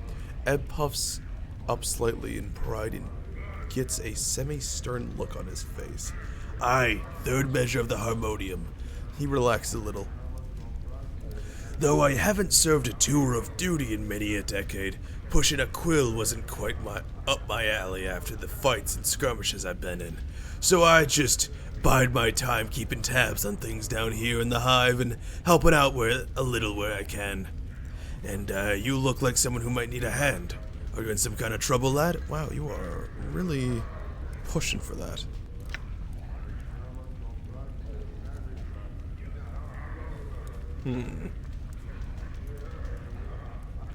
Rolls his eyes. More than I can remember. He really doesn't want to talk about his past. Well, almost more than I can remember. Leastwise, excuse me, I did an all too long tour in the Blood War. That infernal muck-up war of lies on Terrace. Far too many years in the Black Centuries War. Ed begins to tick off the wars on his fingers and counts slightly to himself. 1, 2, 3, 4. Yeah, then there was the Three Plains War and many others. I even took part in the Harmonium War of Liberation. Oh, towards the end there, I was almost in the Sigil City Watch. Ugh. Some could argue that was the most dangerous of them all. The mention of the Blood War feels like a cold dagger slipping near a heart. Eb sighs, oblivious to your reaction. Aye, the Blood War. The most dangerous family feud this side of the primordial soup. The mean-spirited mob of fiends on this one side and a batch of warmonger fiends on the other. It's the war that creation sparked, and they've been digging into each other ever since. 2 fiends warring against each other, eh? Aye! The Tanare vicious killers who care for none but themselves, and the Baitezu war machines, all for law and war under their infernal rules. The whole mess spills out into other planes from time to time, and it's made the multiverse a less pleasant place to live. The target's AC is subtracted from the number. Oh, okay. Target's AC is subtracted from the number you need to roll to hit them. Okay. Wait, that still doesn't make that much sense. It's fine. So, lower AC, the better. I understand that much, at least. I know someone named Farad. Farad? Eb frowns, takes the pipe from his mouth. Now, lad, what do you be wanting with a burg like Farad? Stole some of my belongings. Oh, no doubt, lad, no doubt. You have to chain up everything around that grasping little spider. He should have been one of the fated, the way anything not chained down slips into his parlor. Don't give him a yard and he'll take a league, eh? Well, now I don't know everything there is to know about old Farad, but I know some of the dark surrounding him. If you're determined to track down that spider and nail him to a wall, then I suppose I could spill, some of that chant so you know what you're tangling with. Farad dug his nest deep into Ragpicker's Square not too long ago, but got a bunch of collectors and gangs together and started with what could almost be considered a collecting faction. Be that as it may. Sorry. We're gonna find him. Well, lad, you're looking for Farad, which I would say is pretty barmy of you. You're a little off the beaten path. You want to be finding Ragpicker's Square. Already been there. Chant is Farad set up his kip somewhere in the square. Even an old fella like me who's been around the ring a few times, don't know exactly where. I figure that Farad wants to keep the dark on his location. What the fuck? He wants to keep the dark on his location dark. Okay. If you're all bound and determined to find Farad, go to Ragpicker's Square and try to dig up Farad's location from some of the locals. Try and be careful about it, since there's plenty in that square that would make a gut harp out of you as soon as it should look. Okay. Your dialogue is fucking weird. Also missing journal. Missing journal, was there more to the journal than just pages and words? Otherwise I can't imagine too many bloods who would bother themselves with letters unless it was really hot and spicy. Tormented Zero Ni1 is now following. Nice fucking name. Thank you for the follow. Nice name, dude. It's pretty apt for the game. When you have a negative AC, it adds that number instead, making it even harder to meet the roll. Huh. Okay, so if you needed to roll a 14 to hit them, and they have an AC of 2, you need to roll at least a 12 to hit them. If they have an AC of 8, you only need to roll a 6. Oh, okay. Interesting. One, greetings. Why, hello there, traveler. It's good to see you. Now, what do you need to ask? I can already tell there's so many questions coming from here. Alright, hot and spicy. I'm assuming you're talking about fucking fan fictions of Sonic. Not much use to books of learning around here. I don't know where you might find such a thing. Post his pipe, snaps his fingers. But you know, lad, if Farad is the one who scraped it off your sigil street, then he might know the dark of where your stuff is. It's most likely in this larder, if you ask me. A dead man is usually in no position to keep his possessions when the collectors tumble across his body. Alright, Farad, journal, who are you? What is this place? Any other place you'd recommend? Well, this is perhaps the best kip you could have ever wandered into from the start. Judging by your tattoos, you might be partial to having designs on your body. In which case, there's a tattoo salon a little spire word from here. So the spire is in that direction. That's good to know. I have some questions. I'm looking for a journal. Have you seen anything from the start on? My brother in Christ, you're looking for a journal? I don't know. I mean, I got a journal right here, actually. There. What do you need? Is this... Let me just flip to the page. Is this your journal? Do you recognize the sound? I just smacked the microphone with it. Like a fucking idiot. Hold on, I gotta fucking reposition this. Updated my journal. Yeah, actually, why am I even looking for a journal? I already have my own.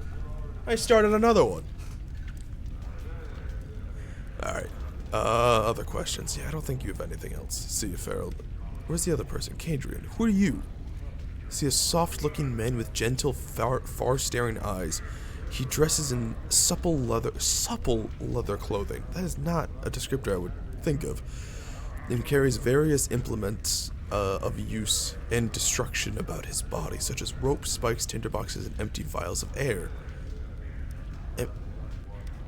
Empty vials of air. That seems a little much. He looks half gone, literally. There's insubstantially to his existence. There is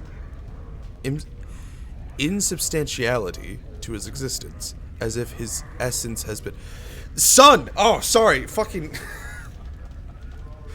So I blocked out one window with blackout curtains, and now my other window decided to just enhance the sun and magnify it. What the fuck, dude? God, turn it down, Jesus. Ra's a little happy today. Alright, insubstantiality to existence, as if his essence has been partially leached away. His focus on those eyes, he focuses on those eyes on you. He focuses those eyes on you, thank you, and suddenly you find them gripping and determined. Greetings to you, O Seeker, greetings. He carefully sets down the mug he's holding and gives you all his attention. Why are you both just not talking? Okay. Well, it is Sunday. Okay, motherfucker. I have seen the far reaches of the multiverse and returned to tell the tale. I have walked upon the bodies of dead gods and spun moonbeams in the astral ahead of 1,000 screeching Githyanki knights. Hey, Githzerai, hey, this guy killed some Githyanki, you like him, huh? I have passed the edges of existence and watched my essence shiver away before me. What is it I can do for you? That is a hell of an introduction, buddy. With very bad teeth, she said she had come through a portal. Yes! Oh my god. I love how the teeth are the thing that I remember about her. Past the window perfectly balanced as all things should be. Shush. This guy touched some grass!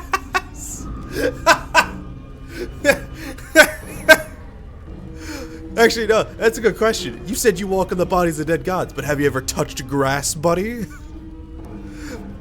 Who are you? I'm Kadrian Ilborn, traveler, dreamer, tail spinner, and so forth. You are a traveler. Tell me about the plains.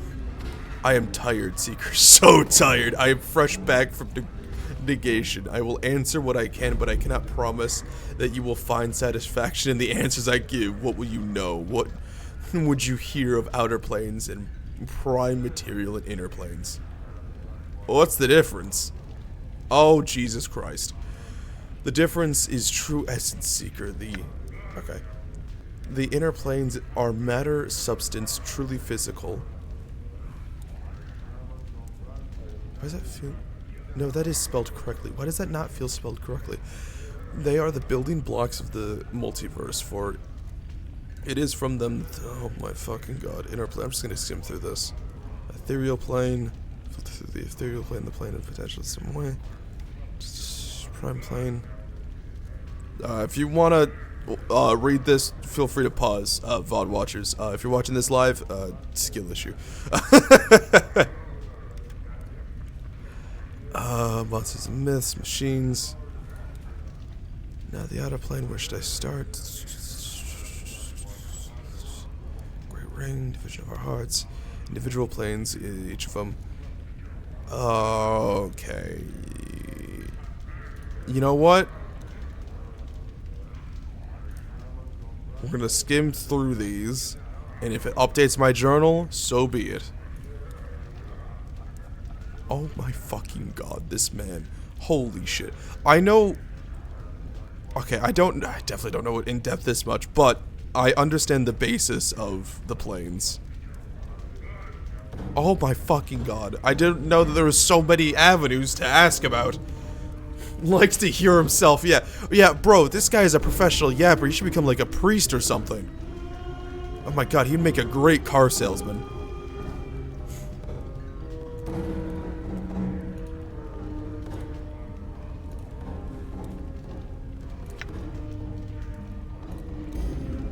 Okay, let's go back a few steps.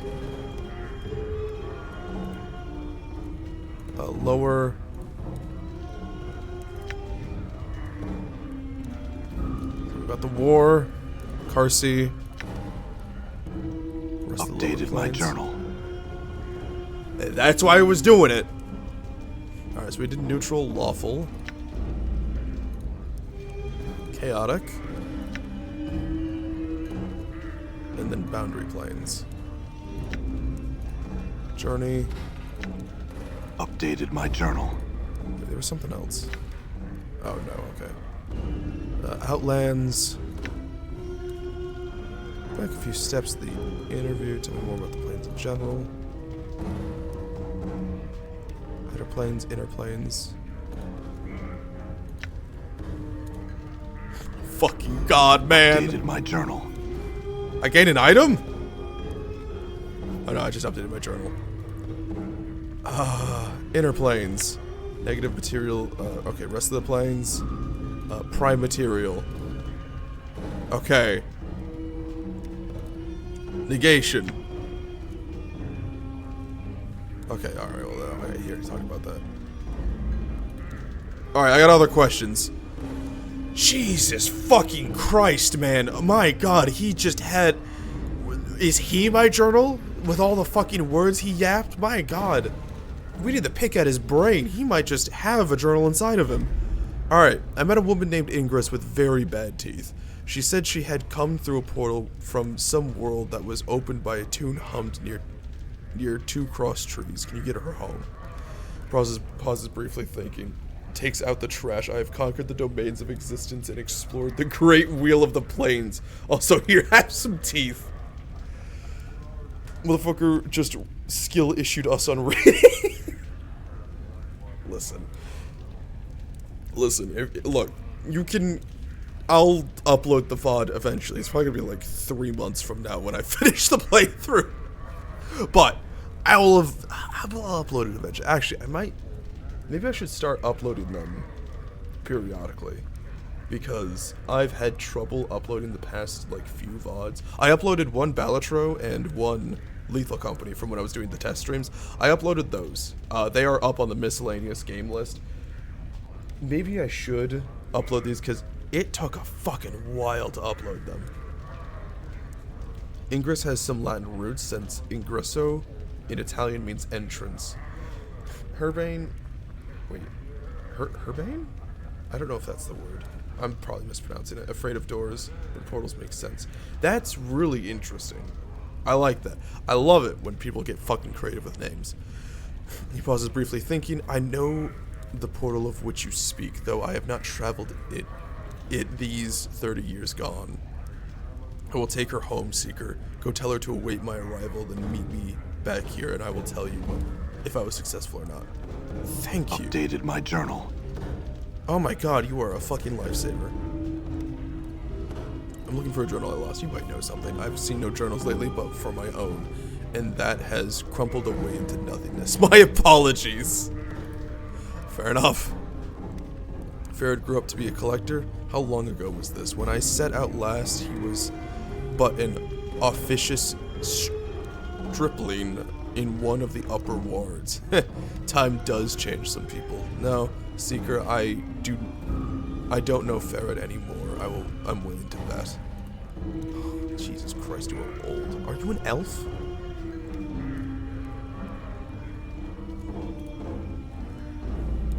Okay. Yeah, I already asked that. What are you doing? I'm fresh back from negation. Alright, I already asked about that. Unless the cosmos has shifted or we have been spun into mazes, I would say that we are in the Smoldering Corpse Tavern. I mind my own business here, Seeker, for I spend too much time away not minding it. Speak to the bartender if you wish to know more about customers. I respect this man. Respect him. Yeah, he definitely seems like an elven kind. He's probably like a high elf or something. I gotta blow my nose. Oh, fuck. In my dozens of complete playthroughs of this game, I have reached many conclusions and little facts about it. Fucking please share them as you're watching this, because I love knowing little facts about games. It's so much fun to learn the... is this illegal for me to go back here? I love learning so much about little fun facts about games. This once functional door is now nailed shut and barred from the inside to protect against thieves. Alright, fair enough. He clearly didn't seem to give a fuck the fact that I, what's up here? Okay, so that's him. There's these guys. Best game ever made is a disservice. I'm fucking excited. Because so far, like, this game is actually pretty freaking well made. And I love the dialogue. An armored behemoth, this man. Which one are you? There's two others. One starts with a T, one starts with an I. I don't remember the actual names themselves. He also seems to be have a very keen eye. It misses nothing that transpires around him, but also seems to have no interest in speaking to you. Hello? Man stares at you as if you were some form of bug. He stares at you, blinking slowly. He turns his head, then dismisses you without speaking a word. Hello? You hear a subterranean rumble beginning deep in the man's chest. He lightly strokes his weapon and stares at you with renewed interest. Wow, okay, dude.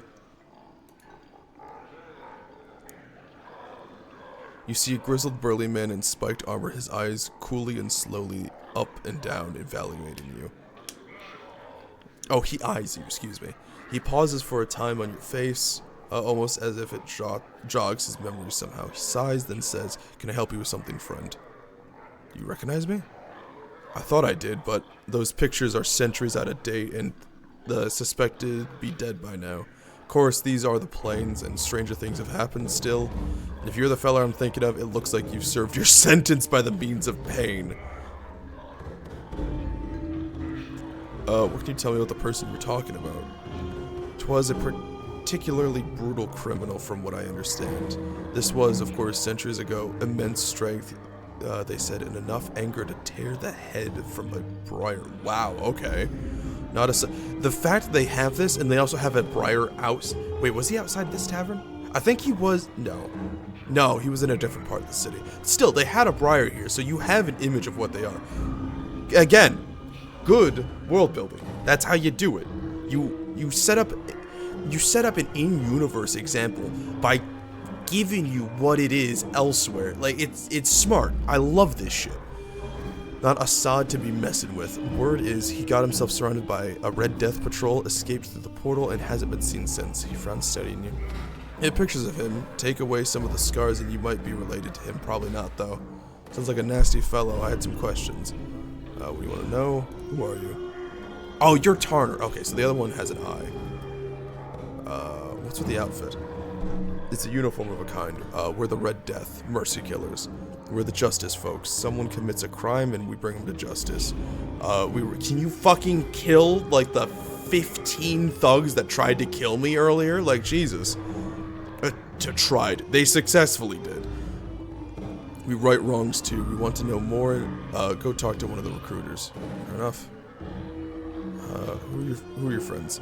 There's Caleb. Yeah, Caleb's the one we spoke to. And then Sidon. That's his name. Caleb's the new meat, new recruit. Sidon's the muscle. I'm the brains. Or you all dressed the same. It's a uniform of a kind. Okay. I'm looking for my journal. Have you seen one? Wait, I see far too much on the mean streets of Sigil, friend. Lest this journal was some kind of spectacular, chances are I ain't seen it. Alright, very well. If you've heard of the Collective Farad, you're looking for him, eh? From the tone of your voice, I'm betting it won't be for a quick drink down at the local tavern either.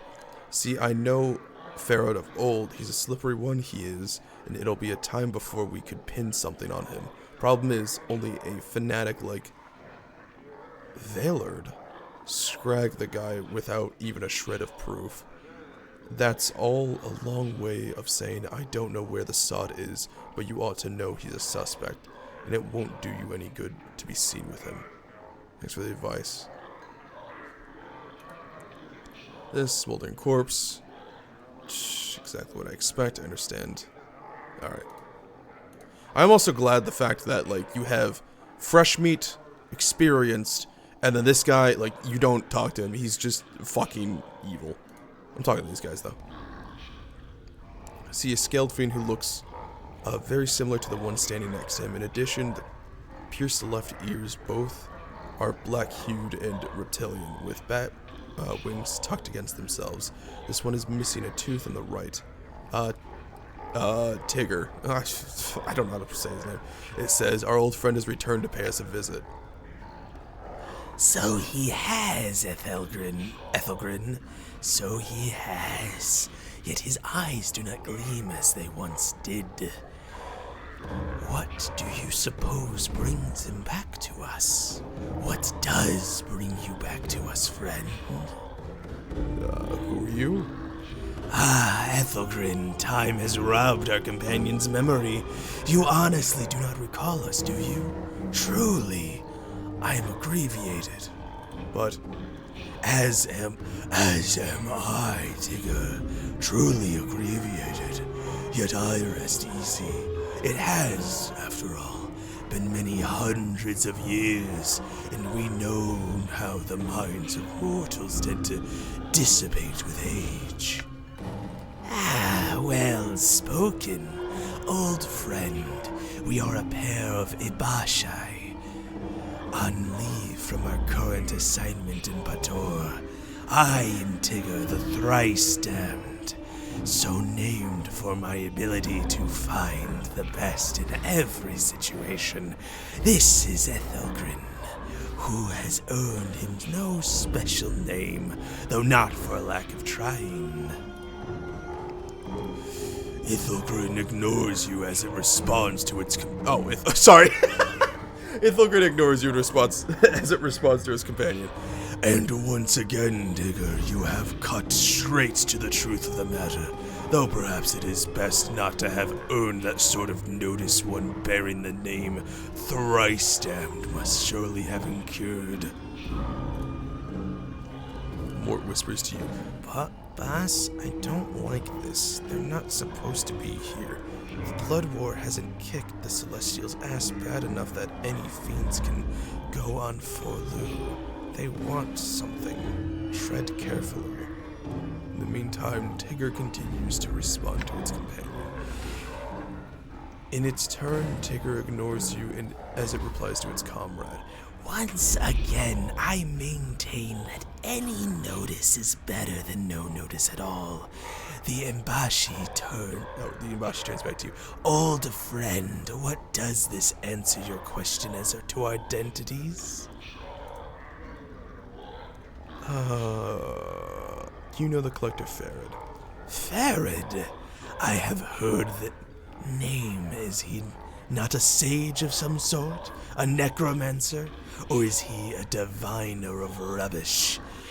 I have heard of him, friend, but I do not have the pleasure of his company. Perhaps on the other patrons here can help you. Tell me about the fiends. As we see it. Wait, what? Oh, as we see it, there are two kinds of fiends. Those who are correct, and those who are not. Our side is of the Batesu. Batesu is correct. The other side, that of the cursed, hated, chaotic tannery, is incorrect and must be exterminated. We hold the tannery directly responsible for the Blood War. Were it not for them, we could have settled the lower planes in peace. It wouldn't have had the bother of fighting this wretched war, nor would the unfortunate spillovers into the other planes be such a cause for concern among the name-be, pain-be do-gooders. The tannery are directly to blame for the multiverse's sad state of affairs. Just wanted to know the differences between you and them. The fiend paused for a moment, then brightens. Ah, yes. You see, we represent law and order. Those who break law must be punished. If we have no law, we only have anarchy. And surely you can see what anarchy has done to the Abyss. It has spawned horrors beyond imagining. Any excess of the Betesu states may have indulged in are simply to counter the rising tide of chaos represented by the tannery. We mean no harm to anyone. We just prefer to understand where the boundaries are. Like, even the little part of this bar you are now in with supposedly no meaning at all has no direct meaning, at least. It never gets used, but still is a strategic place if you manage to trigger something happening in that bar, namely a fight between demons. It's a place for you to hide. Huh. Abishai. Thank you, Abishai. Okay. I pinged you with the map in the Discord. Okay. It's what Kadrian was talking about earlier. I will check that right now. Oh, okay. I see. Send him the artist illustration of Sigil to make him better understand how the city goes and what would be the sky too. Okay. Yeah, Bitesu. Yeah, they're devils. The demons. Yeah, demons are chaos. Devils are deal makers, deal brokers, whatever you want to call them. They're lawyers. Looking for a journal. I keep no journals, friend, and I can counsel that you should not either. Ask my dear comrade Tigger why, and you shall receive enlightenment. Very well. Why should I not keep a journal? Because, friend, it is easy to make the mistake of committing a true word to posterity. And easier to still for someone you once trusted. And here he shoots a glance full of venom at Ethelgrim. To find that word and use it against you, indeed it can even lead to actions tantamount to desertion. Leaving or losing a journal can cost you your very existence. Huh.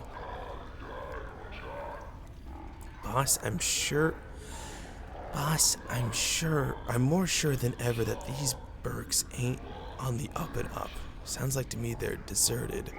Like they are looking for some angle that'll elevate their status in Baitor. You don't want to be talking to them, boss. You don't know what game they're playing, and you could be burned, literally. Alright, I'm done with them. Fine. Alright, let's get the fuck out of here. We got everything we needed. I can go talk to the woman. You just send a link. Sorry, links are blocked. So the city manages to be donut-shaped / ring-shaped. Okay. We do have the Discord. If you scroll down, we do have the Discord to send links. I just don't have links in here because of the amount of fucking bots that like to parade around through. Oh no, the Briar is in this screen. See what I mean? Fucking good world design, good game design. You know how to do this shit. Yeah, thank you, Faston. Yeah, I entirely forgot that the Discord icon was there. Or the Discord command.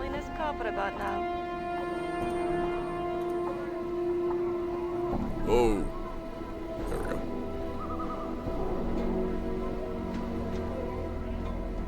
Wait, Wait, has Mort not been healing this whole time? Not you, not you, not you. Where's the fearful lady? It's elderly. No. Okay.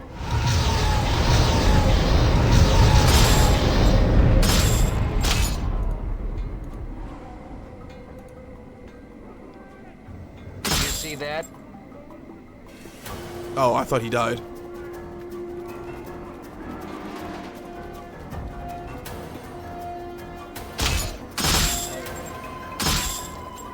God, just having another person has just immediately increased my chances of survival tenfold.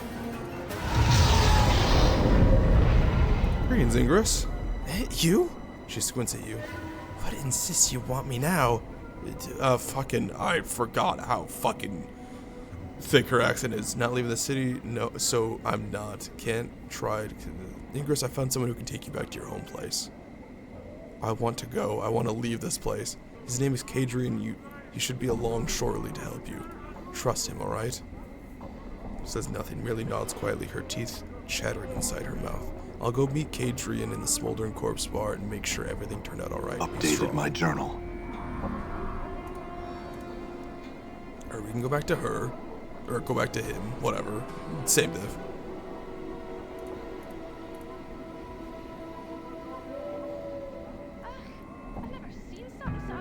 Shush, Anna.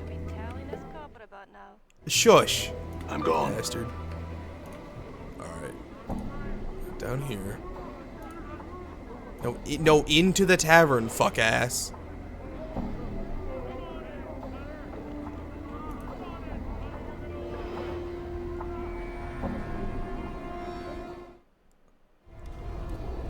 I'm gone. He's just so translucent, it's so weird. Raging stands as you approach. The Toothed Woman wanted you to have these, he says, holding out his hand. She wanted to express her thanks, even out the balance book, as it were. Wait, okay, hold on. You already took her? That was fucking fast. Send the message in the Discord. I see. Oh, that looks fucking sick. That looks awesome.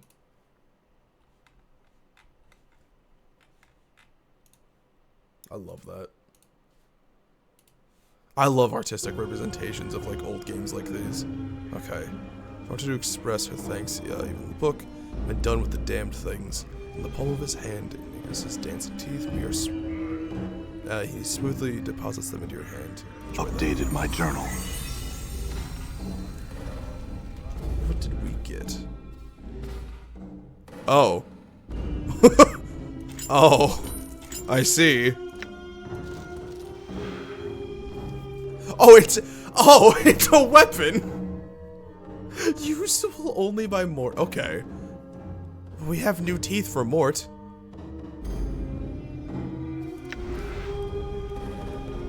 You examine Ingress's teeth and you can't shake their resemblance to ivory bugs.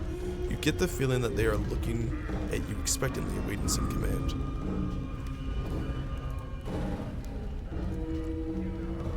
Oh! What the fuck? Huh? That's so weird. So they can switch from piercing to crushing. Okay. Hey. Hey. Hey. Hey. Hey. Hey. Hey. Hey. Nice. Alright. So that's okay, that's really cool. Negative token. This is a negative token, a flat black disc that appears to have no substance to it at all. Turning it over reveals that it has no third dimension. There is no thickness to the item at all. It gives you some command over creatures of shadow. You can command them to stand still for a few seconds. The more powerful the shadow, the less likely it will obey your command.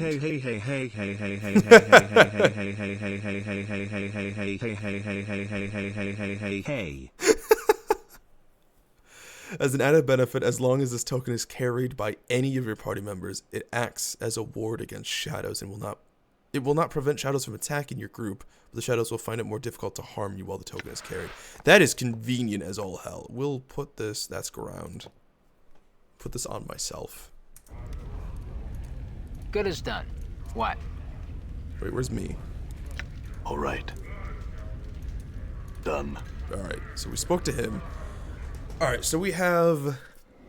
What time is it? 2 o'clock? Alright, I still have an hour. Alright, so we got her. We still have to deliver the box. We gotta talk back to Karduk. Let's go back to Karduk. It's still night, surprisingly.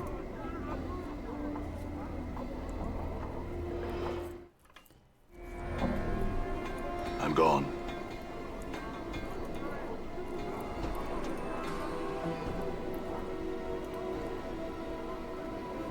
Iron Nails, Hive Dweller, Hive Merchant. Should be somewhere over here. There's a thug that wants to fight me.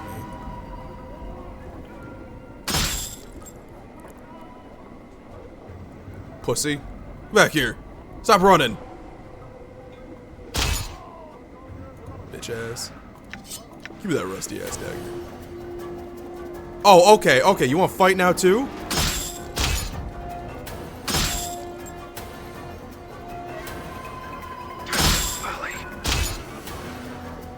Copper earring. Bronze ring. Not J, I. Give you all the treasure. Need a spare weapon.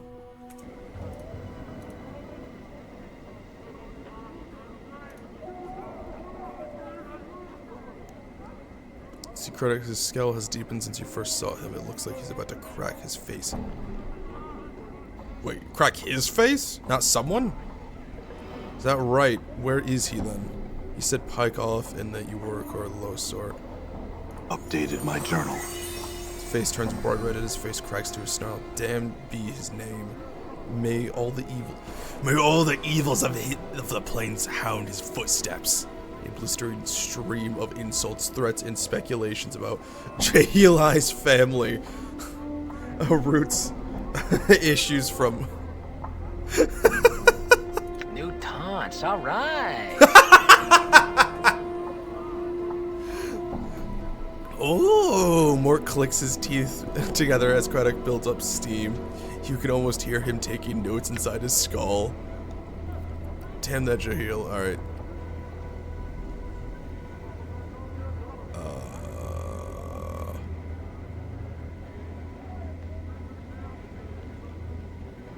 I'm in need of a day's work. I'll take Jahil's duties for a time in exchange for his pay. Craddock studies you from what? Yeah? Ha! You couldn't. He suddenly falls silent. Well, maybe you can. It's hard work, but there's no drinking on my watch. And there's no drinking on my watch. Understood. Let's get started. The work is long, but at the end of the shift, you are not the least bit tired. Craddock grunts as you return. You did well enough. Here's your pay. He tosses you a handful of coins. Now, get. We have no uses for you. What about the payment for delivering the message? Craddock grunts, then reaches into his purse and counts off 10 common coins, which he tosses your way. Yeah, thanks, man. I need the fucking money. I really do. Can I check my copper anywhere? 40. Perfect. Alright, we're at 40 now. Come on in, Basher. We have the best blades in town. Alright, there's so many people I have yet to talk to around this area. Speak to you. The woman stares at you for a brief glance, turning into a rant on top of the stage, his powerful voice that carries across the marketplace, even cutting through the noise of a merchant's traffic. Alright. Just talking to everyone who is named and only named. Like this guy. Spiny looking. A brush of gray and red stubble across his chin. He wears several layers of brightly colored robes. Shaking slightly as you watch. I am just sorry. He bows his head. I'm uncertain about you. As he does, you notice his hands and forearms are twisted, massive black scar tissue, as if they were badly burned. Seem to have heard you. He answers only with his spiel, delivering the same flat monotone. Buy clothes, sell clothes, wash. You buy stuff? Bandages, no. Bone charm,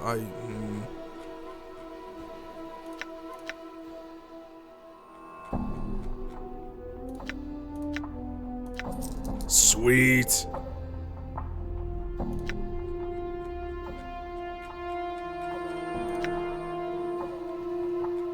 What is this? Oh, I can steal? Oh, shit. Okay, well, I mean, honestly, none of those are good for me. That's fine. Don't bother with rusted daggers. They break after an attack or two, and they are not worth any drink. Oh, wait, really? Oh, shit. Well, fuck. I thought I could at least sell them. I mean, I'm gonna need... So, I know the bone charm.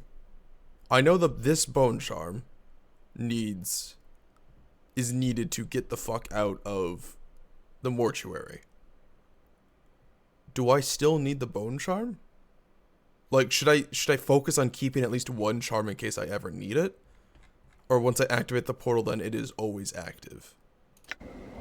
How does it work?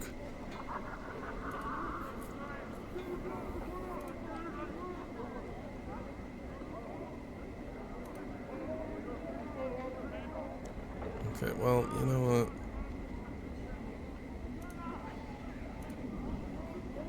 There's another way to leave the mortuary. Okay. Well, I'm not gonna worry about it then. Hive Merchant, Hive Dweller, Iron Nails.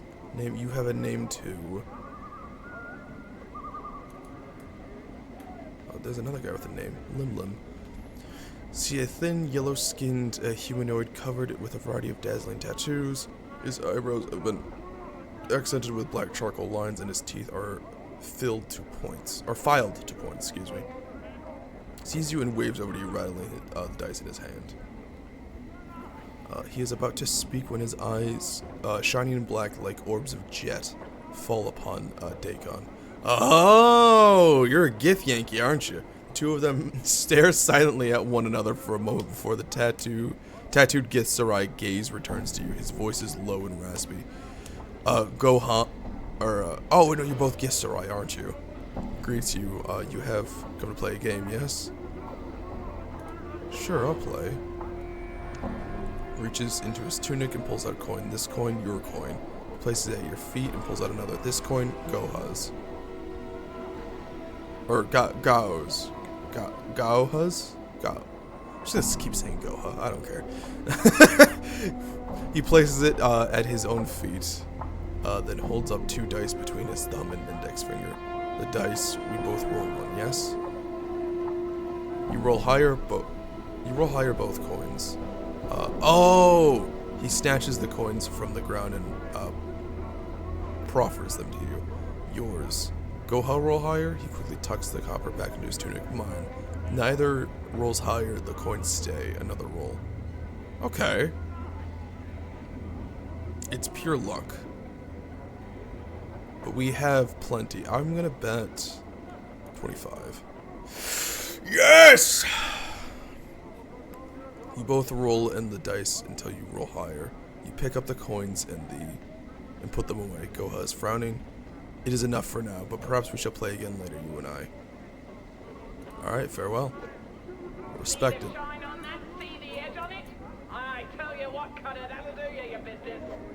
I don't think there's anything else. Yeah. Doesn't seem like it. We will go... Fuck was that sound? We'll go in here into the main merchant square, because I want to sell all the bronze rings and shit. Go in the thing. Thank you. That is not what I expected. I thought this was a merchant place. Done. God, if you live right next to, like, the merchant square, that's gotta suck.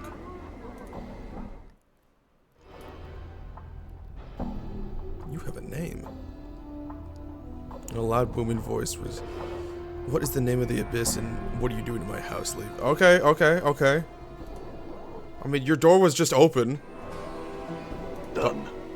Talk to the merchants. Wait, what?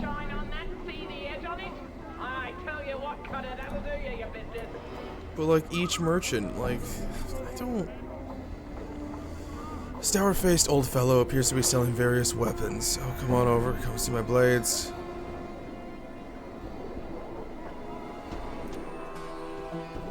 Oh, I see. Okay. You. Iron Fist, Scalpel. We'll keep the pry bar. I feel like that might be useful in some way, shape, or form. Alright, so we have Rusty Dagger, Stiletto. This is only 2 copper? Wait, hold on. What are your good weapons? Oh. Oh. Can I, like, see the stats? Oh, okay, yeah, I can. Weight 0, piercing.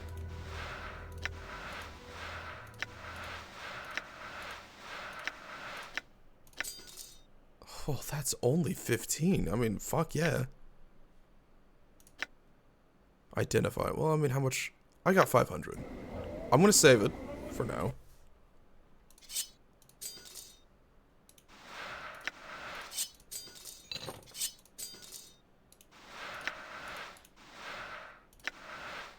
Alright, we'll keep all those.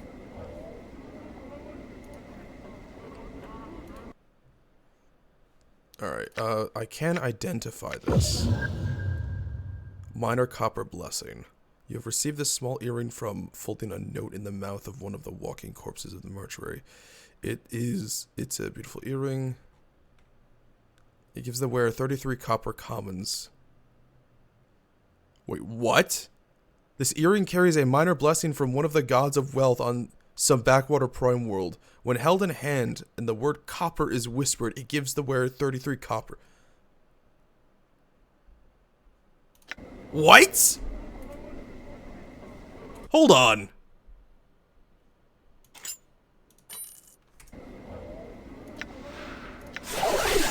Hydra eyeballs in aspic. Give it a try. It's delicious. Selling is more profitable.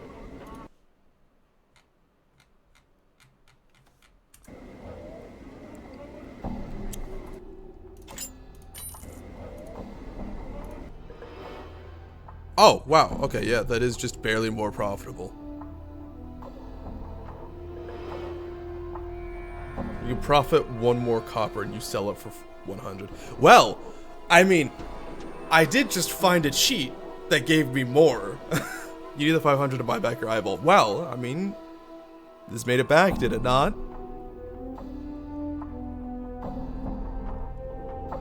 Oh no, you identified it. Selling it is more profitable. Well, I just made 7 extra instead of only 1 extra. I planned this out. What can I say? I'm just that smart.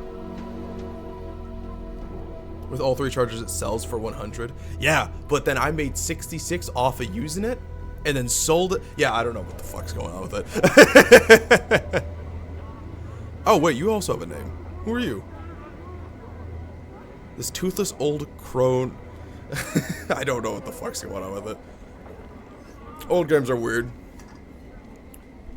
Spying your approach, she gives you a wide pink smile. Fish, my child? Fish heads, mayhaps? What are you offering exactly? Why, fish, my silly child. Fish of all sorts. And fish heads for those too short of drink for the whole ones. 20 teeny tiny fish heads, hee hee. Where the fish come from? They're brought to Sigil from all over the plains, my boy. Would you like some? I sell the heads. If you're short on drink, I don't need any fish. Okay, well. Try these spices, sir. Oh, you can just taste them all over your... Flashes you his disturbingly sharp-toothed grin. Eager to play, are you? Yes. But you return too soon. Return later. We might play again. Okay, so it's because I beat him and he doesn't have the money or something like that. You also have a name. This man is looking at you with a strange bug-eyed stare. His eyes are huge, so huge they look ready to pop out of his sockets and roll across the cobblestone. He nods eagerly as you approach. He's a homeless guy, bobbing his head like a bird. As you near him, he suddenly notices the smell of urine feces around him. He's a homeless guy, and he's hopeful that I'm going to give him money. The man sniffles, wiping his nose on his sleeve, then opens his mouth to reveal black and rotted gums. Stories for coins, sire. His breath reeks. It smells like this man has been keeping rotten meat stored inside his mouth. Stories for coin. Who are you? The man snorts thick with phlegm. Oh! Oh! Names. Who are you? Who you are. His head does a slight twitch. Every time he repeats himself. Names, dangerous. He glances around and stares at the foot. Okay, well, knowing a name or being stuck with one, both's a mess of trouble. He looks back at you. My name's a given name, no one asked for. Reekwind. Once again you become conscious of the reeking breath and the smell of urine and feces. he sees that surrounds him. A given name, a given name. I see. Yeah, I'm not messing with you.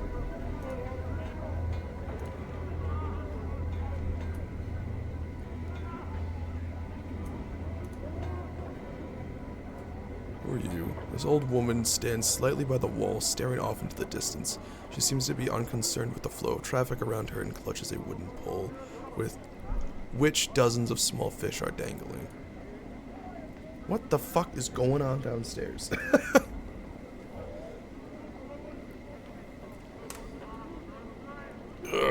I don't know what's going on down there. I ain't gonna ask. Oh, lo, sir. She squints for a moment, trying to discern the identity. Oh my, I was thinking you're regular customers. Rough as a fishable tuna, sir. Mackerel, sea cucumber. No thanks. Harlot, Davis. Yeah, okay. We'll head back to the tavern. Buy back my eyeball. All right. And we still gotta find what's his face? Kuatra. Gotta find Kuatra. Don't know where the fuck he is. I can only assume that maybe he is somewhere in this screen, because I feel like I haven't looked over everyone just yet. I'm gone. Barkus! You said you had my eye. I'd like it back now. You want it back? Price 500 coins. You don't got it, you don't get it. Right here. It's a deal. He produces a darkened wax-stoppered wide-mouth bottle from his pocket. You hear the sound of liquid sloshing around inside, along with a heavier, squishier noise. Opening it, the stench of some sort of preservative agent nearly makes you gag. Floating in the viscous muck is... 1 second.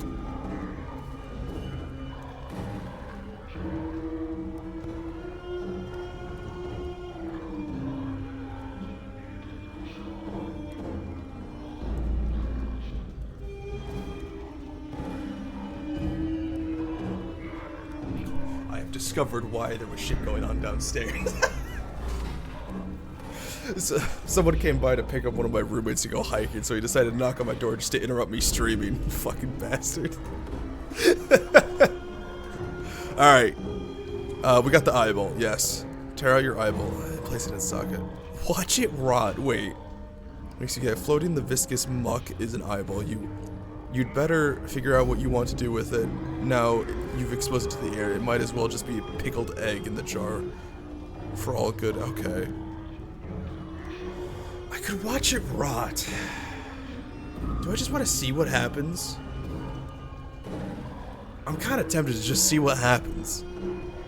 I can flip a coin for it.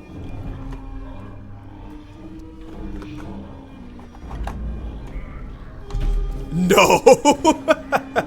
I mean, I could flip a coin for it. Tails, it rots. Heads, we put it back in the socket. It's heads.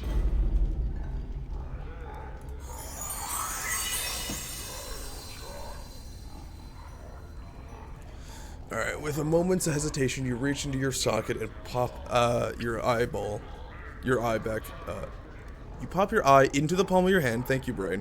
The bartender helpfully severs the optic nerve, and directs your hand to the jar of goo that sits on the sidebar.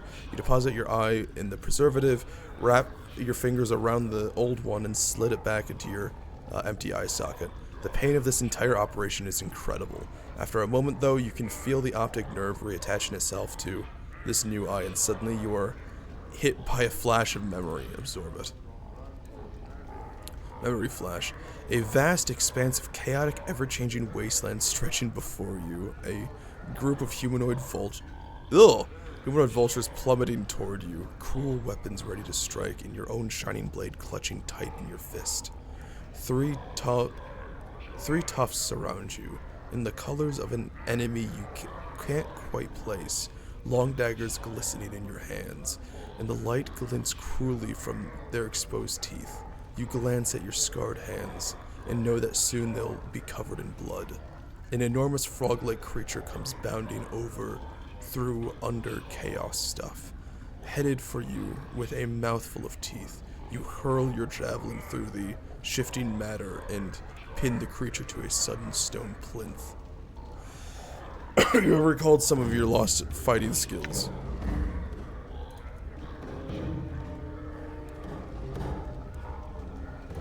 I feel stronger. We leveled up too. Okay, what do we got? Paralyze, characteristic points gained, 10 hit points gained. We'll increase my dex. Make it harder to be hit.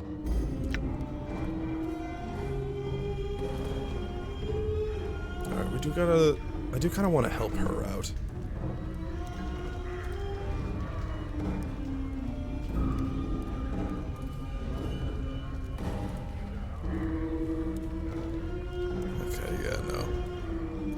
Even though he is quite clearly birding due to his own ambition, I do want to help her out. It just feels like she's just unnecessarily punished. You have a name. You see a young woman dressed in a tight leather bodice and leggings. She smells faintly of cheap perfume. Is this just another harlot? Sorry, love, I don't stand here answering questions of passerby. Really? Fucking hell. Alright, we got a trout. Orc Wildler. We've already spoken to him.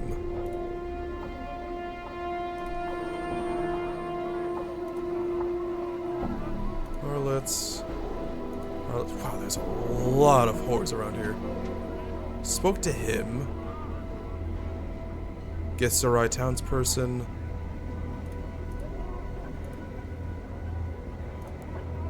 We spoke to this guy. Drunk harlot. Was she different?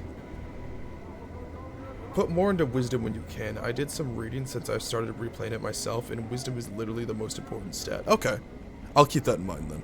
The woman stumbles into you and takes a step back, looking up to you with a half smile. She smells like a distillery. Greetings. Hello, she waves at you, then breaks into a stream of giggles. Hello, big clutter. She starts laughing again. Are you okay? She squints at you, puts her hands on her hips, and bends over enough to give you a bird's eye of her bosom. Oh my god, she'd make a great streamer. Don't I look okay to you, Clutter? Well... She shakes herself, causing numerous jiggles. Then starts laughing again. You're the one who looks to be needing some love and care. She pokes you in the chest with her finger for emphasis.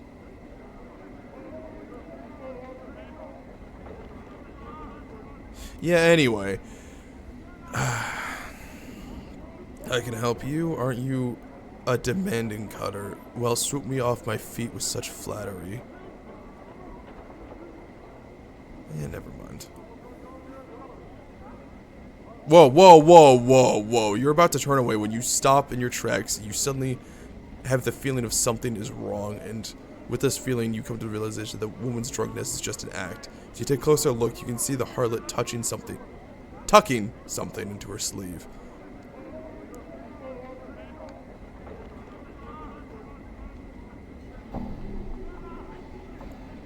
Ooh, no. This is a bad idea. A fight's gonna start if I do that. You lean in close, laughing along with her, and you watch as her hand darts to your purse again. Her technique seems to be distracting the mark with her drunken chatter and her bosom, while she lifts the coins from her purse. The sleeves of her dress look to be long and baggy on purpose to hide any stolen items quickly. You make a mental note of her technique, even as her hands make another grab for your purse.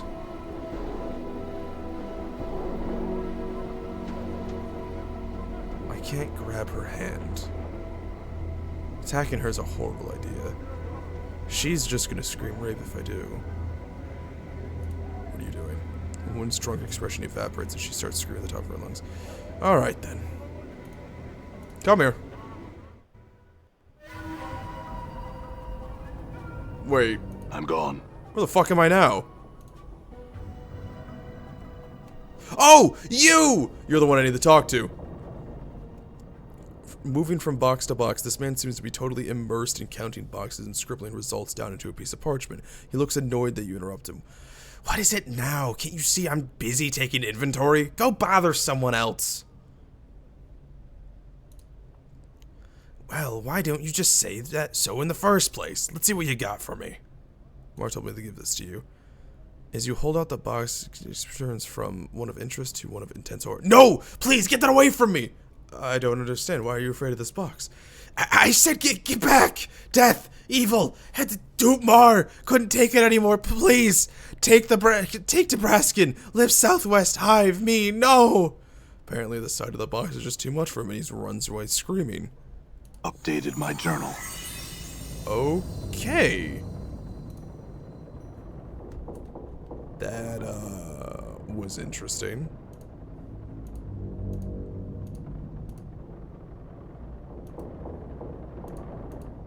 Wait, how do I leave?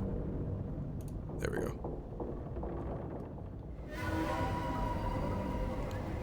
Can I fucking help you? You see that? I'm gone.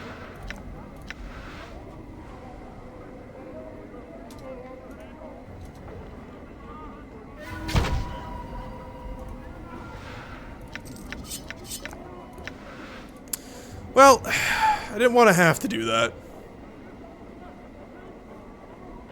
She left me no choice. Alright, so we have a knife. Stiletto. Actually, how fast is this? Attack 1, yeah, okay. Those are all going in there. A box. Put those up there. Put this up there too.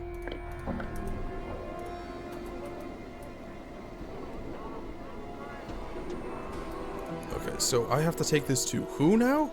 Braskin. Who the fuck is Braskin? I genuinely don't remember.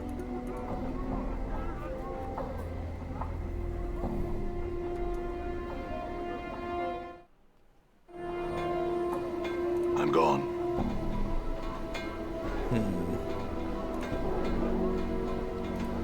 Go down here. There's Creedon. Who the fuck are you? This foul-looking man is quick to notice. He's caught your attention. In moments he's upon you, hawking his wares. Okay. Carries a long wooden pole. Dozens of skinned and hooked rats dangle from it. He speaks. He gestures to them with a broad, filth-encrusted hand, smiling a yellowed, snaggle-toothed grin all the while. Oi, Cutter. Oh, how you doing there? How you doing there? Okay. What sort of delicious ratsies are you interested in this fine day? Each rat has been skinned and gutted, their feet and tails removed. They dangle from the pole by hooks, pinched through their necks. You could have just dangled them by the tail. Braskin is right the house above you. Okay. Oh, right, that guy. Yeah, he told me to get the fuck out, otherwise he's gonna kill me. The misshapen and bulbous knot of bone protrudes from each cranium, covered in whorls. No thanks. We have a crier. It's this one.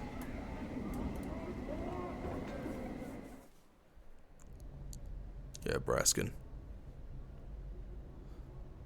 What, you again? Unless you have some business with me, I suggest you leave my house immediately. I was told to deliver this box into your care. Well, why didn't you say so? So hand it over and we can be on you can be on your way. As you present the box to Bracken, his expression changes from one of anticipation to that of amusement. Whoa there! I won't fall for that trick a second time. Put that thing away and leave. I don't understand. Why won't you take this box? First Kutara, now you? Did you say Kuatra? I misspelled that. Braskin lets out a great hot bellow of laughter. Why, that's the fellow who bought the box off me. Fucking hell. Thought he got the best of me when he bought it. I guess he figured the gem alone was more than worth the price he paid me. Poor fellow didn't realize that he'd gotten himself into till it was too late. These fucking accents. Just what's so horrible about it? You mean you really don't know anything about the box you're holding? Well, I guess it won't hurt you to tell you what I know. First off, so you don't get any ideas in your head, the curse on the box only affects the current owner of the box. And to be the owner of the box, you have to willingly take possession of it. There goes the idea of just leaving the box for someone else to find. So what's in the box? Now that is a good question. That box has been around the hive since anyone can remember. There are many rumors flying about it. As you can imagine, over time the truth has been warped a little bit further than each retelling of the story. I've heard many a story about the box, and they all seem to have a recurring theme. The name given to that foul thing is Morador's box, and the owner of the box will die should he or anyone else open it. As to the contents, who knows? Some say it's an ancient dragon, while others say it's the evil soul of Mordor himself. I can't tell for sure, but just by looking at it, any soul can tell it's something evil, and one would have to be a fool to open it. What am I supposed to do? I would suggest you go see Shilandra. She lives in the northeastern region of the hive. I recognize that name. I think I'm supposed to see her for some reason. It was from her that I won the box. Who knows, maybe she will have more knowledge on what to do with it. Or you can find some other clueless merc to take it off your hands. It's up to you. I wish you luck. Updated my journal. Alright. Raskin is around the house. I didn't mean to backseat, but you've already seen it. Yeah, no, that's fine. Like, if I ask the question, I'm perfectly fine with people explaining it. My only issue is just spoilers. That's it. Because sometimes I get fucking lost. I'm stupid, alright? Done. Really? Rock sings true. You see that? You see that?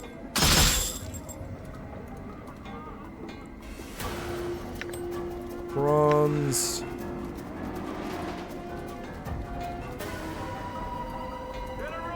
This.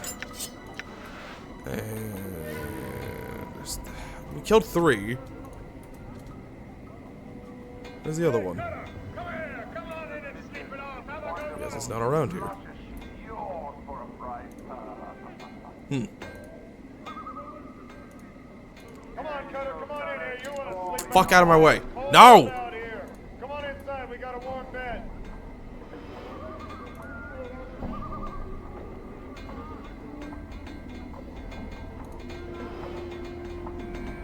You want to treat this to the cost you, Cutter? Let's save real quick. Yeah, okay, so we have the square here. Said northeastern. I want to get rid of this box first.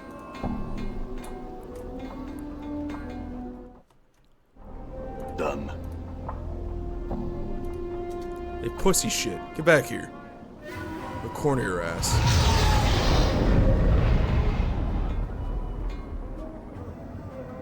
Damn it. Dungeous folly. How do we all critically miss from that?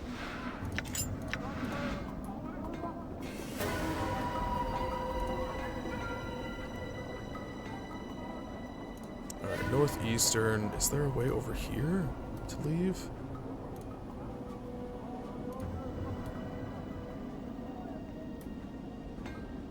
I don't think so. There's an entrance right here. I don't know what this is. Oh, never mind. I'm gone. So is there an entrance over here? Oh, there's a hole. Oh! Oh, okay. I just never explored this.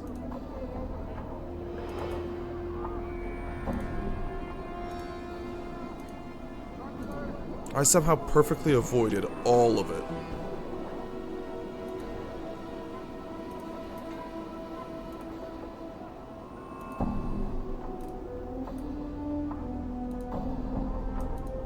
Oh, so that's the spire, huh?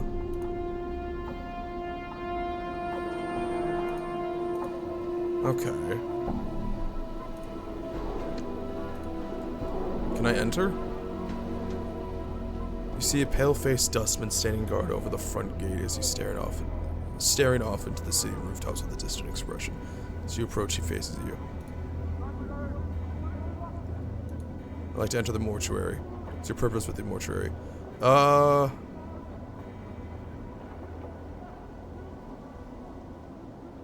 here for a wake. I was hoping one of the dustmen side might know where in the mortuary it is being held.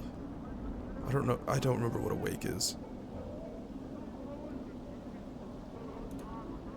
He nods. Very well. Follow me. All right.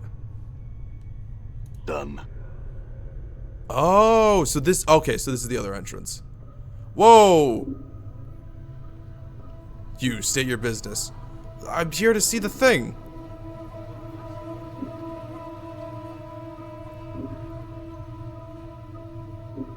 Any guys who can...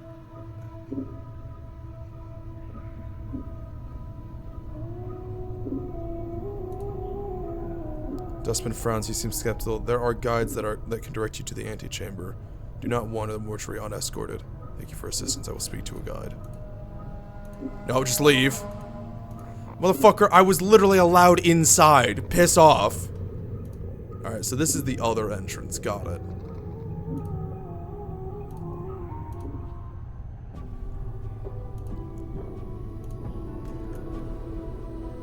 Wait, what?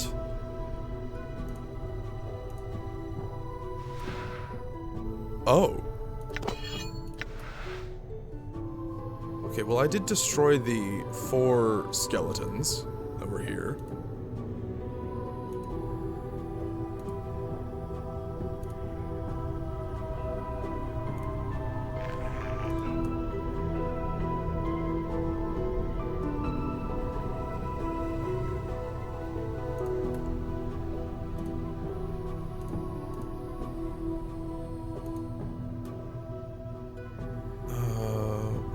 The corpse in peace.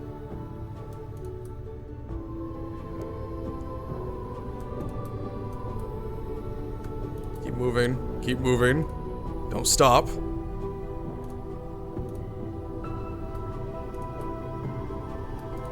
Let's go upstairs. Done.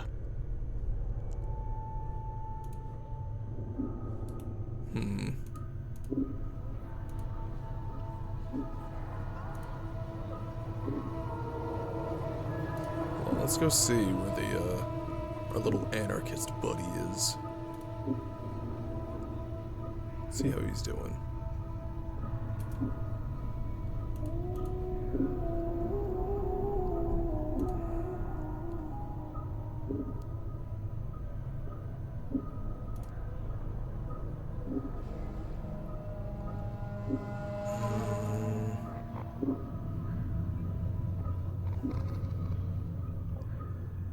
Tell me about Diana.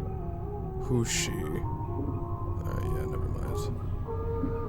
Alright, yeah, he's got nothing interesting. Alright, I'll head back. I'm gone.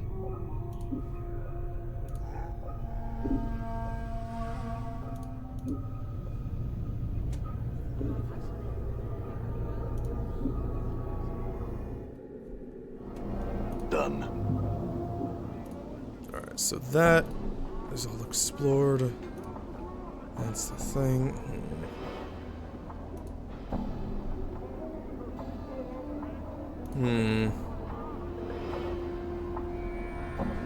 Alright, you know what? I think I will leave the stream here because we have to go to the square to find Farad. We have to speak to Shalandra. Well, I already did this.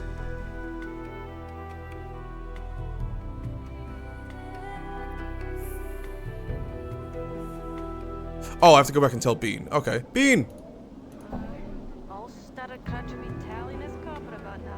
Yes, and I passed along your Updated my message. journal. Bean doesn't seem to have heard any word after yes, so he smiles and heaves a sigh of relief. Good fortune indeed. Good fortune indeed. Thank you, good sir. Thank you. He reaches into a row and pulls for. Oh, hell yeah. Oh, hell yeah. Oh, more than fair, good sir. More than fair. I can say without hesitation there is no finer profession than all sigil than that of having a runner for the House of Senders. That is very nice. Alright, so we have Shalandra. We have... Yeah, look into the matter of Mausoleum's Walking Dead. Yeah, I gotta do that. I think I have to talk back to her. Because I definitely feel like I've killed 3 by now. Where is she? You.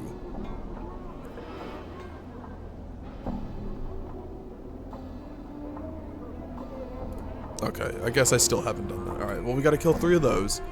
And then we have to find Farad. So we'll save that for next time. Because I got work very soon. Tomorrow I will not be doing it because I have to go pick up some shopping. I gotta do some shopping tomorrow. And also give some calls to try to find a new job. Because my current job is not working out too well. It's not working out too well with my current schedule and everything. And it's definitely not making me enough money, so I've been looking for a new job. So, have a great rest of your day, Fox. I will probably continue streaming Wednesday, maybe Tuesday, but I'm honestly not counting on it. So, have a great rest of your day, Fox. Don't die. Jammo, go fuck yourself. See ya. End the stream, goddammit.